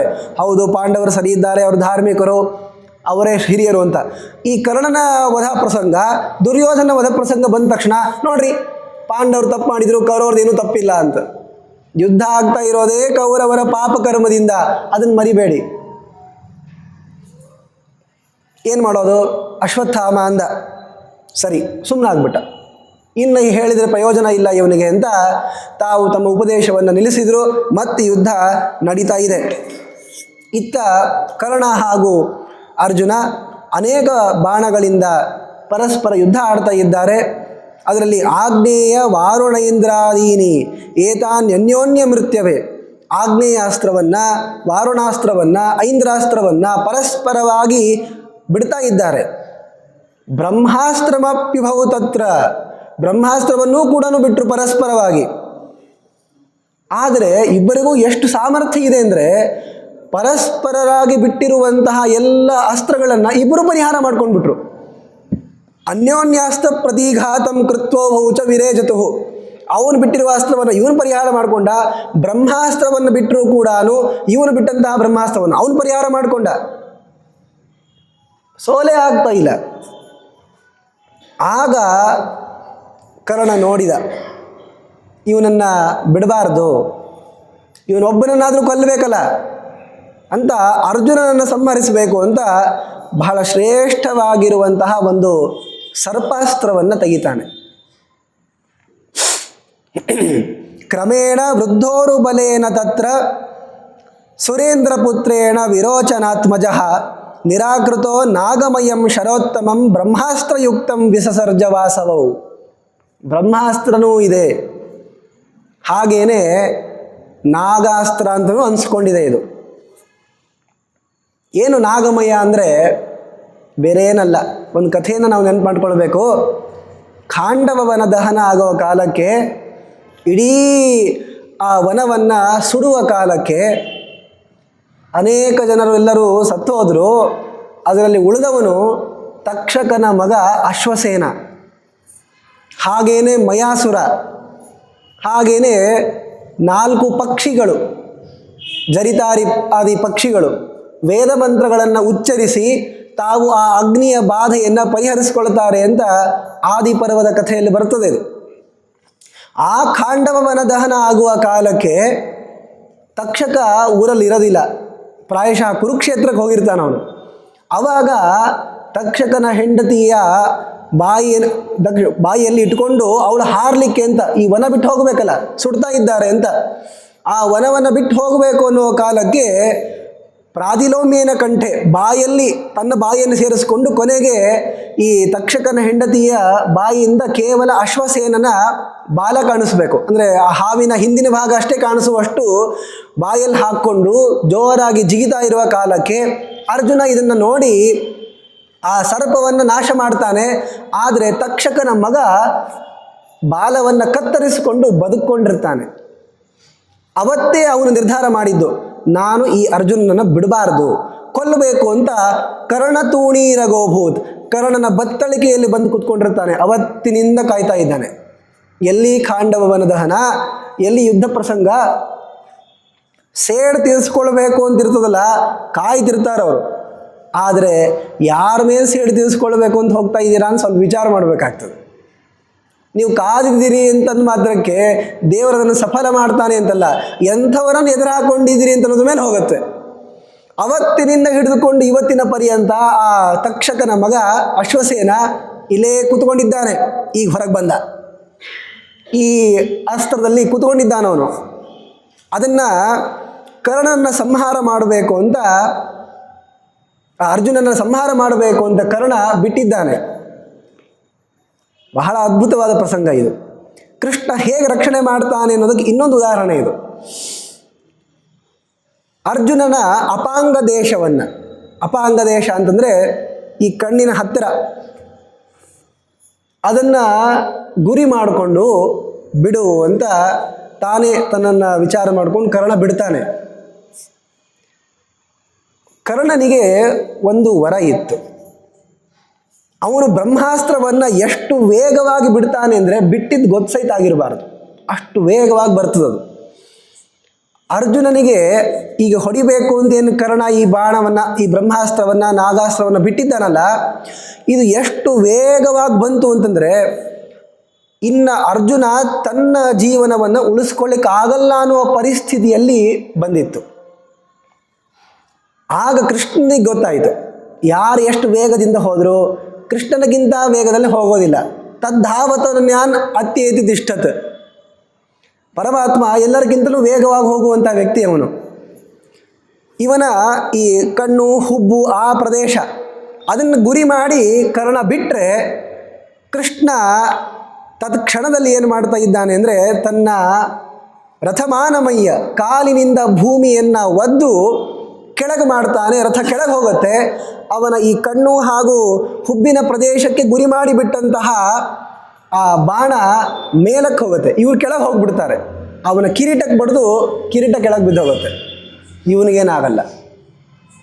ಅಂದರೆ ಅಲ್ಲಿ ತನಕ ಏನು ನೋಡ್ತಾ ನಿಂತ್ಕೊಂಡಿದ್ನ ಅಂದರೆ ಅದಕ್ಕೆ ಆಚಾರ್ಯರು ನಿರ್ಣಯಿಸಿ ಹೇಳ್ತಾ ಇರೋದು. ಗೊತ್ತಾಗಲಿಲ್ಲ ಅರ್ಜುನನಿಗೆ. ಎಲ್ಲಿಯ ತನಕ ಆಯಿತು ಅಂತಂದರೆ ಸ್ವತಃ ಇಂದ್ರನಿಗೆ ಅನ್ನಿಸ್ತಂತೆ, ಈ ಯುದ್ಧವನ್ನು ನೋಡ್ಲಿಕ್ಕತ್ತಾರಲ್ಲ ಮೇಲೆ ದೇವತೆಗಳು, ಪ್ರಾಯಶಃ ಈ ಅಸ್ತ್ರಕ್ಕೆ ನನ್ನ ಮಗ ಸಾಯ್ತಾನೆ. ದಶಶತ ನಯನೋ ಹಿಂ ದೃಶ್ಯಬಾಣೆ ಪ್ರವಿಷ್ಟಂ ಹತ ಇದಿಸುತೋ ಮೇ ಸ್ರಸ್ತಗಾತ್ರೋ ಬಭೂವ. ನನ್ನ ಮಗ ಸತ್ತೇ ಹೋದ ಅಂತ ಗಡಗಡ ನಡಗಿಸ್ಕೊಳ್ತಾ ಇದ್ದಾನೆ ಇಂದ್ರ ಅಲ್ಲಿ ಮೇಲೆ ನೋಡ್ತಾ. ಜಲಜ ಕುಸುಮಯೋನಿಹಿ ಶ್ರೇಷ್ಠ ಭಾವೋ ಜಿತಾತ್ಮ ತ್ರಿದಶಪತಿಮವೋಚನ್ ಮಾ ವ್ಯಧಿಷ್ಠಾ ಜಯಶ್ರೀಹಿ. ಬ್ರಹ್ಮದೇವರು ಹೇಳ್ತಾರಂತೆ, ಏನು ಚಿಂತೆ ಮಾಡಿಬಿಡಪ್ಪ, ನಿನಗೇನೂ ಆಗಲ್ಲ, ಯಾಕೆ ಕೃಷ್ಣ ಇದ್ದಾನಲ್ಲಿ. ನೋಡಿ, ಅದಕ್ಕೆ ಆಚಾರ್ಯ ಹೇಳ್ತಾರೆ, ನಮಿತೆ ವಾಸುದೇವೇನ ರಥೇ ಪಂಚಾಂಗುಲಂ ಭುವಿ. 5 ಅಂಗುಲದಷ್ಟು ರಥವನ್ನು ಕೆಳಗೆ ಹೋಗುವಂತೆ ಪರಮಾತ್ಮ ಭೂಮಿಯನ್ನು ಒದ್ದು ಒಂದು ರೀತಿಯಲ್ಲಿ ತೆಗ್ಗು ಮಾಡಿಬಿಟ್ಟ. ಆ ತೆಗ್ಗಿನಲ್ಲಿ ರಥ ಹೋಯಿತು, ಇಲ್ಲಿಗೆ ಬರುವಂತಹ ಆ ಬಾಣ ತಲೆ ಭಾಗ ಹೋಗ್ಬಿಡ್ತು. ಯಾಕೆ ಅರ್ಜುನ ಕೆಳಗೆ ಹೋದ್ನಲ್ಲ. 5 ಅಂಗುಲದಷ್ಟು ಭೂಮಿಯನ್ನು ಒದ್ದು ಪರಮಾತ್ಮ ಕೆಳಗೆ ಮಾಡಿದಾಗ ಅರ್ಜುನನ ಕಣ್ಣು ಆ ಭಾಗಕ್ಕೆ ಬಂದಿರುವಂತಹ ಬಾಣ ತಲೆಗೆ ಹೋಗಿ ಬಡೀತು. ತಲೆಗಂದರೆ ಅದು ಕಿರೀಟಕ್ಕೆ ಬಡಿದಿತ್ತು. ಅಪಾಂಗ ದೇಶ ಮುದ್ದಿಸ್ಯ ಮುಕ್ತೆ ನಾಗೆ ಕಿರೀಟಿನಃ ಭಂಕ್ವಾ ಕಿರೀಟಂ ವಿಯತಿ ಗಚ್ಚತಿ ಪ್ರಭುನೋದಿತಃ. ಜೋರಾಗಿ ಅವನ ಕಿರೀಟಕ್ಕೆ ಆ ಅಸ್ತ್ರ ಪಡಿತು, ಅರ್ಜುನ ಬದುಕಿದ. ಹೇಗೆಲ್ಲ ಪರಮಾತ್ಮ ನಮ್ಮನ್ನು ರಕ್ಷಣೆ ಮಾಡ್ತಾನೆ ಅನ್ನೋದಕ್ಕೆ ಉದಾಹರಣೆ ಇದು. ಈ ಕಥೆ ಹೇಳಿದರೂ ಕೆಲವರು ಹಿಂಗೆ ಪ್ರಶ್ನೆ ಕೇಳ್ತಾರೆ, ಅಲ್ರಿ ಅಷ್ಟು ಪರಮಾತ್ಮನಿಗೆ ರಕ್ಷಣೆ ಮಾಡಬೇಕು ಅಂತಿದ್ರೆ ಬಾಣವನ್ನೇ ಬಿಡಿಸಬಾರ್ದಾಗಿತ್ತು ಅಂತ. ನೋಡಿ, ಇದಕ್ಕೆಲ್ಲ ಉತ್ತರ ಕೊಟ್ಟಿದ್ದಾರೆ. ನಾವು ಮಾಡಿರುವಂತಹ ತಪ್ಪುಗಳಿಂದ ಪಾಪಗಳಿಂದ ನಮಗೆ ಮರಣವೇ ಬರಬೇಕು ಅನ್ನುವ ರೀತಿಯಲ್ಲಿ ಇರುತ್ತದೆ. ಆದರೆ ಹಿರಿಯರ ಗುರುಗಳ ಆಶೀರ್ವಾದದಿಂದಲೋ ಅವರ ಪುಣ್ಯದಿಂದಲೋ ಇವನು ಬದುಕಬೇಕು ಅನ್ನುವಂತಹ ಒಂದು ಸಂಕಲ್ಪವನ್ನು ಪರಮಾತ್ಮ ಮಾಡಿ ನೀನು ಮಾಡಿದಂತಹ ಪಾಪಕ್ಕೆ ಇಲ್ಲಿ ತನಕ ನೀನು ಕರ್ಕೊಂಡು ಬಂದಿರೋದು. ಆದರೆ ನಿಮ್ಮ ಹಿರಿಯರ ಪುಣ್ಯದಿಂದ ಬದುಕೊಂಡಿದೀಯಾ. ಅದಕ್ಕೆ ಬಹಳ ಸಮೀಪದಲ್ಲೇನೆ ಈ ವಾಹನ ಹೋಗಿ ಅಪಘಾತದಿಂದ ಹೊರಗೆ ಬರೋದು, ಬರೀ ಕಾಲು ಮುರ್ಕೊಂಡು ವಾಪಸ್ ಬರೋದು, ಸ್ವಲ್ಪ ತೆರೆದು ವಾಪಸ್ ಬರೋದು, ಇವೆಲ್ಲ ಯಾಕೆ ಆಗ್ತವೆ? ಹೋಗೋದಿದ್ರೆ ಸಂಪೂರ್ಣವಾಗಿ ಹೋಗಲೇಬಹುದಾಗಿತ್ತಲ್ಲ. ಈ ಕಥೆಯನ್ನು ಹೇಳಿದಾಗ ಕೇಳ್ತಾರೆ, ದೇವರಿಗೆ ರಕ್ಷಣೆ ಮಾಡಬೇಕು ಅಂತಿದ್ರೆ ಈ ತರಹ ಆಗಲೇಬಾರ್ದಾಗಿತ್ತು ಅಂತ. ಈ ತರಹ ಆಗಲೇಬಾರ್ದಾಗಿತ್ತು ಅಂತ ಅನ್ನೋದನ್ನು ಯಾವಾಗ ಹೇಳಿಕ್ಕೆ ಬರ್ತಿತ್ತು? ಸಂಪೂರ್ಣವಾಗಿ ನೀವು ಪುಣ್ಯವಂತರು ಅಂತ ಆಗಿದ್ದರೆ ಈಗ ಹೇಗೆ ಸ್ವಸ್ಥ ಕೂತ್ಕೊಂಡಿದ್ದೀವಲ್ಲ ಹಾಗೆ ಅವತ್ತು ಕೂತ್ಕೊಳ್ತಾ ಇದ್ವಿ. ಆದರೆ ನಾವು ಮಾಡಿರುವಂತಹ ಪಾಪ ಕರ್ಮಗಳಿಗೂ ಫಲವನ್ನು ಪರಮಾತ್ಮ ಕೊಟ್ಟೇ ಕೊಡ್ತಾನೆ ಅಂತ ಅಷ್ಟು ಸಮೀಪಕ್ಕೆ ಒಯ್ದು ಆದರೆ ಮರಣ ಬರುವಷ್ಟು ಇವನಿಗಿಲ್ಲ, ಆದ್ದರಿಂದ ಮತ್ತೆ ಪರಮಾತ್ಮ ಬದುಕಿಸ್ತಾನೆ. ಹಾಗಿಲ್ಲೂ ಅರ್ಜುನನಿಗೆ ಪರಮಾತ್ಮ ಅದೇ ಮಾಡಿದ್ದು. ಅರ್ಜುನ ಏನೋ ಪಾಪ ಮಾಡಿದ್ದಾನೆ ಅಂತ ಅಭಿಪ್ರಾಯ ಅಲ್ಲ, ಆದರೆ ಅಲ್ಲಿಯವರೆಗೆ ಆ ಬ್ರಹ್ಮಾಸ್ತ್ರ ನಾಗಾಸ್ತ್ರ ಬಂದು ಇನ್ನೇನು ಅರ್ಜುನನ ಆ ಕಣ್ಣಿಗೆ ಬಡಿಬೇಕು. ಬಡಿದ ತಕ್ಷಣವೇ ಇಂದ್ರನಿಗೆ ಭಯ ಆಗೋ ರೀತಿಯಲ್ಲಿ ಆ ಅಸ್ತ್ರ ಬಂದಿದೆ ಅಂದರೆ ಎಂತಹ ಶ್ರೇಷ್ಠವಾಗಿರುವ ಅಸ್ತ್ರವನ್ನು ಕರ್ಣ ಬಿಟ್ಟಿದ್ದಾನೆ ನೋಡಿ. ಆಚಾರ್ಯರನ್ನು ಹೇಳ್ತಾರೆ ಮುಂದೆ. ಆಗ ಪರಮಾತ್ಮ ಅಷ್ಟು ಸಮೀಪಕ್ಕೆ ಬಂದಿರುವಂತಹ ಅಸ್ತ್ರವನ್ನು ತನ್ನ ಕೌಶಲದಿಂದ ಭೂಮಿಯನ್ನು ಕೆಳಗೆ ಒತ್ತಿ ರಥವನ್ನು ಕೆಳಗೆ ಮಾಡ್ತಾನೆ. ಅರ್ಜುನನ ಕಿರೀಟ ಹೋಯಿತು, ಅರ್ಜುನ ಬದುಕೊಂಡ. ಬಾಣೈಹಿ ತಕ್ಷಕಪುತ್ರಂ ತಂ ವಾಸವಿಹಿ ಪೂರ್ವವೈರಿಣಂ ಹತ್ವಾ ನಿಪಾತಯಾಮಾಸ ಭೂಮೌ ಕರ್ಣಸ್ಯ ಪಶ್ಯತಃ.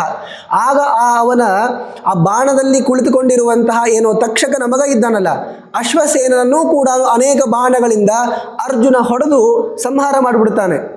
ಇಷ್ಟು ದಿವಸಗಳ ಪರ್ಯಂತ ಕಾದು ನಿಂತಿರುವಂತಹ ಅಶ್ವಸೇನನಿಗೆ ಏನೂ ಸಿಗಲಿಲ್ಲ. ಯಾಕೆ? ಕೃಷ್ಣ ಎದುರಿಗೆ ಇರುವ ಕಾಲಕ್ಕೆ ಏನೂ ಕೂಡ ಆ ಭಕ್ತನಿಗೆ ಮಾಡಲಿಕ್ಕಾಗೋದಿಲ್ಲ. ಅದಕ್ಕೆ ಹೇಳ್ತಾರೆ, ಬ್ರಹ್ಮಾಸ್ತ್ರಸ್ಯ ಅತಿವೇಗಿತ್ವಂ ಪ್ರಾಪ್ತಂ ಕರ್ಣೇನ ಭಾರ್ಗವಾತ್. ಪರಶುರಾಮ ದೇವರ ಸೇವೆಯನ್ನು ಮಾಡಿ ಅವರಿಂದ ಅಸ್ತ್ರವನ್ನು ಪಡೆಯೋ ಕಾಲಕ್ಕೆ ಬ್ರಹ್ಮಾಸ್ತ್ರವನ್ನು ಕೂಡ ಪಡೆದಿರುವಂತಹ ಕರ್ಣ ಅವರ ಅನುಗ್ರಹದಿಂದ ತುಂಬ ವೇಗವಾಗಿ ಬಿಡುವುದನ್ನು ಕಲಿತುಕೊಂಡಿದ್ದ. ಪರಶುರಾಮ ದೇವರ ವರದಿಂದ ಇಷ್ಟು ವೇಗವಾಗಿ ಬಿಟ್ಟ ಅಂದರೆ ಅರ್ಜುನನಿಗೆ ಪರಿಹಾರ ಮಾಡಿಕೊಳ್ಳಿಕ್ಕಾಗಲಿಲ್ಲ. ಅದಕ್ಕೆ ಕೃಷ್ಣ ಅದನ್ನು ಪರಿಹಾರ ಮಾಡಿದ್ದು. ಈ ಕಥೆಯನ್ನು ಯಾವಾಗಲೂ ನೆನಪಿಸ್ಕೊಳ್ಬೇಕಾಗತ್ತೆ. ಹತ್ತಿರದಲ್ಲೇನೇ ಸಾವು ನಮ್ಮನ್ನು ಸಮೀಪಿಸಿದಾಗ ಪರಮಾತ್ಮ ಇಂತಹ 100 ಬಾರಿ ಪ್ರಸಂಗದಲ್ಲಿ ನಮ್ಮನ್ನು ರಕ್ಷಣೆ ಮಾಡಿರ್ತಾನೆ. ನಮಗೆ ಮೈ ಮೇಲೆ ಎಚ್ಚರಿಕೆ ಇರೋದಿಲ್ಲ ಅಷ್ಟೇ. ಈ ಕೆಲಸವನ್ನು ಮಾಡಿದ್ದಕ್ಕೆ ತತ್ಕ್ಷಣದಲ್ಲಿ ಎಲ್ಲೋ ಬಿದ್ದು ಹೋಗಬೇಕು, ಕಾಲು ಮುರ್ಕೊಂಡು ಹೋಗಬೇಕು, ಏನೋ ಆಗಬೇಕು. ಆದರೆ ತಕ್ಷಣದಲ್ಲಿ ನೀವು ಹಿಡಿತೀರಾ, ಯಾರೋ ನಿಮ್ಮನ್ನು ಹಿಡಿತಾರೆ, ಅಥವಾ ಕೆಳಗೆ ಬಿದ್ದಿದ್ರೆ 4 ಜನ ಬಂದು ಎತ್ಕೊಂಡು ಹೋಗ್ತಾರೆ. ಇವೆಲ್ಲವೂ ಕೂಡ ಪುಣ್ಯದ ಸಂಕೇತವೇ ನಿಜ. ಪುಣ್ಯ ಮಾಡಿದ್ದಕ್ಕೆ ಸಿಕ್ಕಿದ್ದು, ಆದರೆ ಪಾಪನೂ ಮಾಡಿದ್ದಕ್ಕೆ ಇಂತಹ ಅವಸ್ಥೆ ಬಂದದ್ದು ನಿಜ ಇದೆ. ದೇವತೆಗಳು ಹೇಗೆ ರಕ್ಷಣೆ ಮಾಡ್ತಾರೆ ಅಂತನ್ನೋದನ್ನು ಮಹಾಭಾರತದಲ್ಲೇ ಹೇಳಿದ್ದಾರೆ. ನ ದೇವಾಹ ಯಷ್ಟಿಮಾದಾಯ ರಕ್ಷಂತಿ ಪಶುಪಾಲವತ್. ದೇವತೆಗಳು ಈ ಆಕಳವನ್ನು ಕಾಯೋರು ಅಂತ ಗೋಪಾಲಕರು ಇರ್ತಾರಲ್ಲ, ಕೈಯಲ್ಲಿ ದಂಡ ಹಿಡ್ಕೊಂಡು ಹೀಗೆ ಸ್ವಲ್ಪ ಹಿಂಗೆ ಹೊಡಿತಾ ಮುಂದೆ ಕರ್ಕೊಂಡು ಹೋಗ್ತಾರಲ್ಲ, ಹಾಗೇ ನಮ್ಮನ್ನು ಕರ್ಕೊಂಡು ಹೋಗಲ್ಲ. ಮತ್ತೇನು ಮಾಡ್ತಾರೆ? ಎಂತು ರಕ್ಷಿತು ಮಿಚ್ಛಂತಿ ಬುದ್ಧಿಯ ಸಂಯೋಜಯಂತಿ ತಮ್. ಯಾರನ್ನು ರಕ್ಷಣೆ ಮಾಡಬೇಕು ಅಂತ ದೇವತೆಗಳು ಅಂದ್ಕೊಳ್ತಾರೋ ಅವನಿಗೆ ಸರಿಯಾಗಿ ಬುದ್ಧಿಯನ್ನು ಕೊಟ್ಟು ರಕ್ಷಣೆ ಮಾಡಿಸ್ಬಿಡ್ತಾರೆ. ಇದಕ್ಕೆ ಉದಾಹರಣೆಗಳು ಪ್ರತಿ ದಿವಸದಲ್ಲಿ ನಾವು ಕಾಣ್ತಿರ್ತೀವಿ. ಅದನ್ನು ಕಂಡುಕೊಂಡು ಇದು ಪರಮಾತ್ಮನ ಅನುಗ್ರಹ, ಹಿರಿಯರ ಪುಣ್ಯದಿಂದ ನಾವು ಬದುಕಿದ್ದು ಅಂತ ಅಂದ್ಕೊಂಡಾಗ ಏನಾದರೂ ಒಳ್ಳೆಯದಿದೆ. ಹೀಗೆ ಅರ್ಜುನನನ್ನು ಪರಮಾತ್ಮ ರಕ್ಷಣೆ ಮಾಡ್ದ. ಇನ್ನೊಂದು ಅಸ್ತ್ರವನ್ನು ಬಿಡು ಅಂತ ಶಲ್ಯ ಹೇಳ್ತಾನೆ. ಈ ಬಾರಿ ಈ ಅಸ್ತ್ರವನ್ನು ಬಿಡೋ ಕಾಲಕ್ಕೂ ಕೂಡ ಹೇಳಿರ್ತಾನೆ, ಈ ನಾಗಾಸ್ತ್ರ ಏನು ಬಿಟ್ಟಿದ್ದಾನಲ್ಲ ಎದೆಗೆ ಬಿಡೋ ಅಂತ ಹೇಳಿರ್ತಾನೆ ಶಲ್ಯ. ಎದೆಗೆ ಬಿಡಬೇಕು ಅಂತಂದರೆ ಈಗಾಗಲೇ ಕಣ್ಣಿನ ಭಾಗಕ್ಕೆ ಬಿಡಬೇಕು ಅಂತ ನಾನು ಸಂಕಲ್ಪಿಸಿ ಆಗಿದೆ. ಕರ್ಣನ ಒಂದು ನಿಯಮ ಇದೆ, ಒಮ್ಮೆ ಹೂಡಿ ಗುರಿಯನ್ನು ಅವನು ಸಂಕಲ್ಪ ಮಾಡ್ದ ಅಂದರೆ ಗುರಿ ಬದಲು ಮಾಡಲ್ಲ. ಇದು ಕೃಷ್ಣನಿಗೆ ಗೊತ್ತಿತ್ತು. ಅದಕ್ಕೇನೆ ಕಣ್ಣಿನ ಭಾಗಕ್ಕೆ ಬಿಟ್ಟಾಗ ಪರಮಾತ್ಮ ಭೂಮಿಯನ್ನು ಒದ್ದು ರಕ್ಷಣೆ ಮಾಡ್ದ. ಮತ್ತೆ ಈ ತರಹ ಪರಮಾತ್ಮ ಕರ್ಣನನ್ನು ರಕ್ಷಣೆ ಮಾಡಿದ, ಅರ್ಜುನನನ್ನು ರಕ್ಷಣೆ ಮಾಡಿದ ಮೇಲೆ ಪುನಶ್ಚ ಪಾರ್ಥೇನ ಮಹಾಸ್ತ್ರ ಯುದ್ಧಂ ಪ್ರಕುರ್ವತಃ ಸೂರ್ಯಸುತಸ್ಯ ಚಕ್ರಂ ರಥಸ್ಯ ಭೂಮಿರ್ಗ್ರಸತಿ ಸ್ಮ ಶಾಪಾತ್ ಅಸ್ತ್ರಾಣಿ ದಿವ್ಯಾನಿ ಚ ವಿಸ್ಮೃತಿಮೇಯುಹು. ಮತ್ತೆ ಯುದ್ಧ ನಡೀತಾ ಇದೆ. ಆಗ ಅನೇಕ ಬಾಣಗಳನ್ನು ಕರ್ಣ ಬಿಡ್ತಾ ಇದ್ದಾನೆ, ಅರ್ಜುನನೂ ಕೂಡ ಬಿಡ್ತಾ ಇದ್ದಾನೆ. ಆಗ ಒಂದು ಪ್ರಸಂಗ ಬಂತು, ಇವನ ರಥದ ಗಾಲಿಯನ್ನು ಭೂಮಿ ತಿನ್ನುತ್ತಾ ಇದೆ. ರಥಸ್ಯ ಚಕ್ರಂ ಭೂಮಿ ಗ್ರಸತಿ. ಇವನಿಗೊಂದು ಶಾಪ ಇತ್ತು. ಇದನ್ನು ಶಲ್ಯನ ಮುಂದೆ ಹೇಳ್ಕೊಂಡಿರ್ತಾನೆ ಕರ್ಣ. ಒಂದು ದಿವಸ ಕರ್ಣ ಹಾಗೆ ಸಂಚಾರ ಮಾಡೋ ಕಾಲಕ್ಕೆ ಒಬ್ಬ ಬ್ರಾಹ್ಮಣನ ಹೋಮಕ್ಕೆ ಬೇಕಾಗಿರುವಂತಹ ಆಕಳಿನ ಕರುವನ್ನು ಕೊಂದಿರ್ತಾನೆ. ಹೋಮಧೇನ್ವಾಹ ತಥೋ ವತ್ಸಃ ಪ್ರಮತ್ತ ಇಷುಣಾ ಹತಃ ಚರನ್ವೈ ವಿಜನೇ ಶಲ್ಯ ತಥೋನು ವ್ಯಾಜಹಾರಸಃ. ಆಗ ಬ್ರಾಹ್ಮಣನಿಗೆ ತುಂಬ ಸಿಟ್ಟು ಬಂತು, ನಾನು ಈ ತಪ್ಪು ಕೆಲಸ ಮಾಡಿದ್ದಕ್ಕೆ. ಯಸ್ಮಾತ್ ವತ್ಸಸ್ತ್ವಯಾ ಚಾತ್ರ ಹೋಮಧೇನ್ವಾ ಹತೋ ನೃಪ ತಸ್ಮಾತ್ ತ್ವಮಪಿ ರಾಧೇಯ ವಾಕ್ಶಲ್ಯಂ ಮಹದಾಪ್ನುಹಿ. ನನ್ನ ಹೋಮಕ್ಕೆ ಇಟ್ಟುಕೊಂಡಿರುವಂತಹ ಆಕಳಿನ ಕರುವನ್ನು ನೀನು ಕೊಂದಿದ್ದೀಯಲ್ಲಪ್ಪ, ಅದಕ್ಕೆ ನಿನಗೊಂದು ಶಾಪ. ನೀನು ಸ್ಪರ್ಧೆ ಮಾಡಿ ಯಾರ ಜೊತೆ ಯುದ್ಧಕ್ಕೆ ಅಂತ ಹೋಗ್ತಾ ಇದೆಯಲ್ಲ, ಆಗ ನಿನ್ನ ರಥದ ಚಕ್ರವನ್ನು ಭೂಮಿಯು ತಿನ್ನುವಂತಾಗಲಿ ಅನ್ನುವ ಶಾಪವನ್ನು ಕೊಟ್ಟರು. ಕರ್ಣ ಈ ಬ್ರಾಹ್ಮಣನ ಒಲಿಸ್ಕೊಳ್ಬೇಕು ಅಂತ ತುಂಬ ಪ್ರಯತ್ನ ಪಟ್ಟನಂತೆ. ಹೇಳ್ತಾರೆ ಅಲ್ಲಿ ಮಹಾಭಾರತದಲ್ಲಿ ವಿಸ್ತಾರವಾಗಿರುವ ಕಥೆ ಇದೆ. ಗವಾಂ ದಶಶತಂ ವಿತ್ತಂ ಬಲೀವರ್ಧಾಂಶ ಷಟ್ಶತಂ. 600 ಎತ್ತುಗಳನ್ನು ಮತ್ತು 1000 ಗೋವುಗಳನ್ನು ಕೊಡ್ತೀನಿ ಅಂತಂದ. 100 ದಾಸದಾಸಿಯರನ್ನು ಕೊಡ್ತೀನಿ ಅಂದ. ಬಂಗಾರ ಕೊಡ್ತೀನಿ ಅಂತಂದ. ಆಕಳ ಎಷ್ಟು ಆ ಬ್ರಾಹ್ಮಣನಿಗೆ ಬೇಕಾದಷ್ಟು, ಇನ್ನೆಷ್ಟು ಸಂಪಾದನೆ ಮಾಡಲಿಕ್ಕಾಗಿರಬಾರ್ದು ಅವನ ಕೈಯಲ್ಲಿ, ಅಷ್ಟು ಸಂಪತ್ತು ಕೊಡ್ತೀನಿ ಅಂತ ಹೇಳಿದರೂ ಕೂಡ ಆ ಬ್ರಾಹ್ಮಣ ಸಂತೋಷ ಪಡಲಿಲ್ಲ. ಕ್ರೋಧ ದೀಪ್ತೇಕ್ಷಣ ಶಲ್ಯ ನಿರ್ದಹನ್ನಿವ ಚಕ್ಷುಷ ವ್ಯಾಹೃತಂ ಯನ್ಮಯಾ ಸೂತ ತತ್ತಥಾ ನ ತದನ್ಯಥಾ. ಸಾಧ್ಯನೇ ಇಲ್ಲ ಅಂದವನು.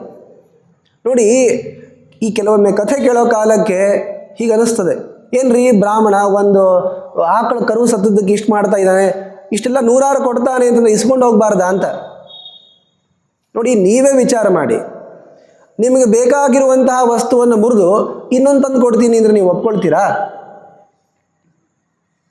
ಯಾವಾಗಲೂ ಕೂಡ ಬಹಳ ಪ್ರೇಮಾಸ್ಪದ ವಸ್ತು ಅಂತಾಗಿತ್ತು ಅಂತಂದರೆ, ಅದು ಬೇಕು ಅಂತ ಅನಿಸ್ತು ಅಂತಂದಾಗ ಏನು ಮಾಡಲಿಕ್ಕಾಗತ್ತೆ? ಅದಿಲ್ಲ ಅಂತಂದರೆ ಈ ಕೆಲವೊಮ್ಮೆ ನಮಗೆಲ್ಲ ಹೇಳ್ತಾರೆ ನಮ್ಗೆ ಅದೇ ಪುಸ್ತಕ ಬೇಕು ಅಂತ ಇರ್ತದೆ. ಅದಿಲ್ಲ ಅಂದರೆ ಇನ್ನೊಂದು ರೀ 4 ಪುಸ್ತಕ ಸಿಗ್ತಾವಪ್ಪ, ಅದೇ ಪುಸ್ತಕ ಯಾಕೆ ಬೇಕು ಅಂದರೆ ಆ ಪುಸ್ತಕ ಹೋಯಿತು ಅನ್ನುವಂಥ ದುಃಖ ಹೋಗಲ್ಲಲ್ಲ ಇನ್ನೊಂದು ಪುಸ್ತಕ ಸಿಕ್ಕರೆ. ಇದೇನೋ ಪುಸ್ತಕ ಪೆನ್ನು ದುಡ್ಡಿನ ವಿಚಾರ ಅಲ್ಲ, ಹೋಮಕ್ಕೆ ಬೇಕಾಗಿರುವಂತಹ ಆಕಳಿನ ಕರು ಇದು. ಅದನ್ನು ಸಂಹಾರ ಮಾಡಿದ್ದಾನೆ ಅಂದರೆ ನಾನು ಪ್ರಸನ್ನ ಆಗಲ್ಲ ಅಂದ ಬ್ರಾಹ್ಮಣ. ಸಾಧ್ಯನೇ ಇಲ್ಲ, ಯಾಕೆ ಕೊಲ್ಲಬೇಕಾಗಿದ್ದು ನೀನು ಅಂತ ಕರ್ಣನಿಗೆ ಶಾಪ ಕೊಟ್ಟ. ಆ ಶಾಪದಿಂದ ಕರ್ಣನ ಈ ರಥದ ಎಡಚಕ್ರವನ್ನು ಭೂಮಿ ತಿನ್ನುತ್ತಾ ಇದೆ. ಅಂದರೆ ಒಳಗೆ ಹೋಗ್ತಾ ಇದೆ, ಅದು ಸಿಕ್ಕೊಂಡ್ಬಿಟ್ಟಿದೆ, ಎತ್ತಲಿಕ್ಕೆ ಆಗ್ತಾ ಇಲ್ಲ. ಯಾಕೆ? ಭೂಮಿ ಆ ಚಕ್ರವನ್ನು ನುಂಗುತ್ತಾ ಇದೆ. ಆಗ ಕರ್ಣ ಹೇಳಿದ್ನಂತೆ, ಉದ್ಧರ್ತು ಕಾಮಃ ರಥಚಕ್ರಮೇವ ಪಾರ್ಥಂ ಯಯಾಚೆ ಅವಸರಂ ಪ್ರದಾತುಂ.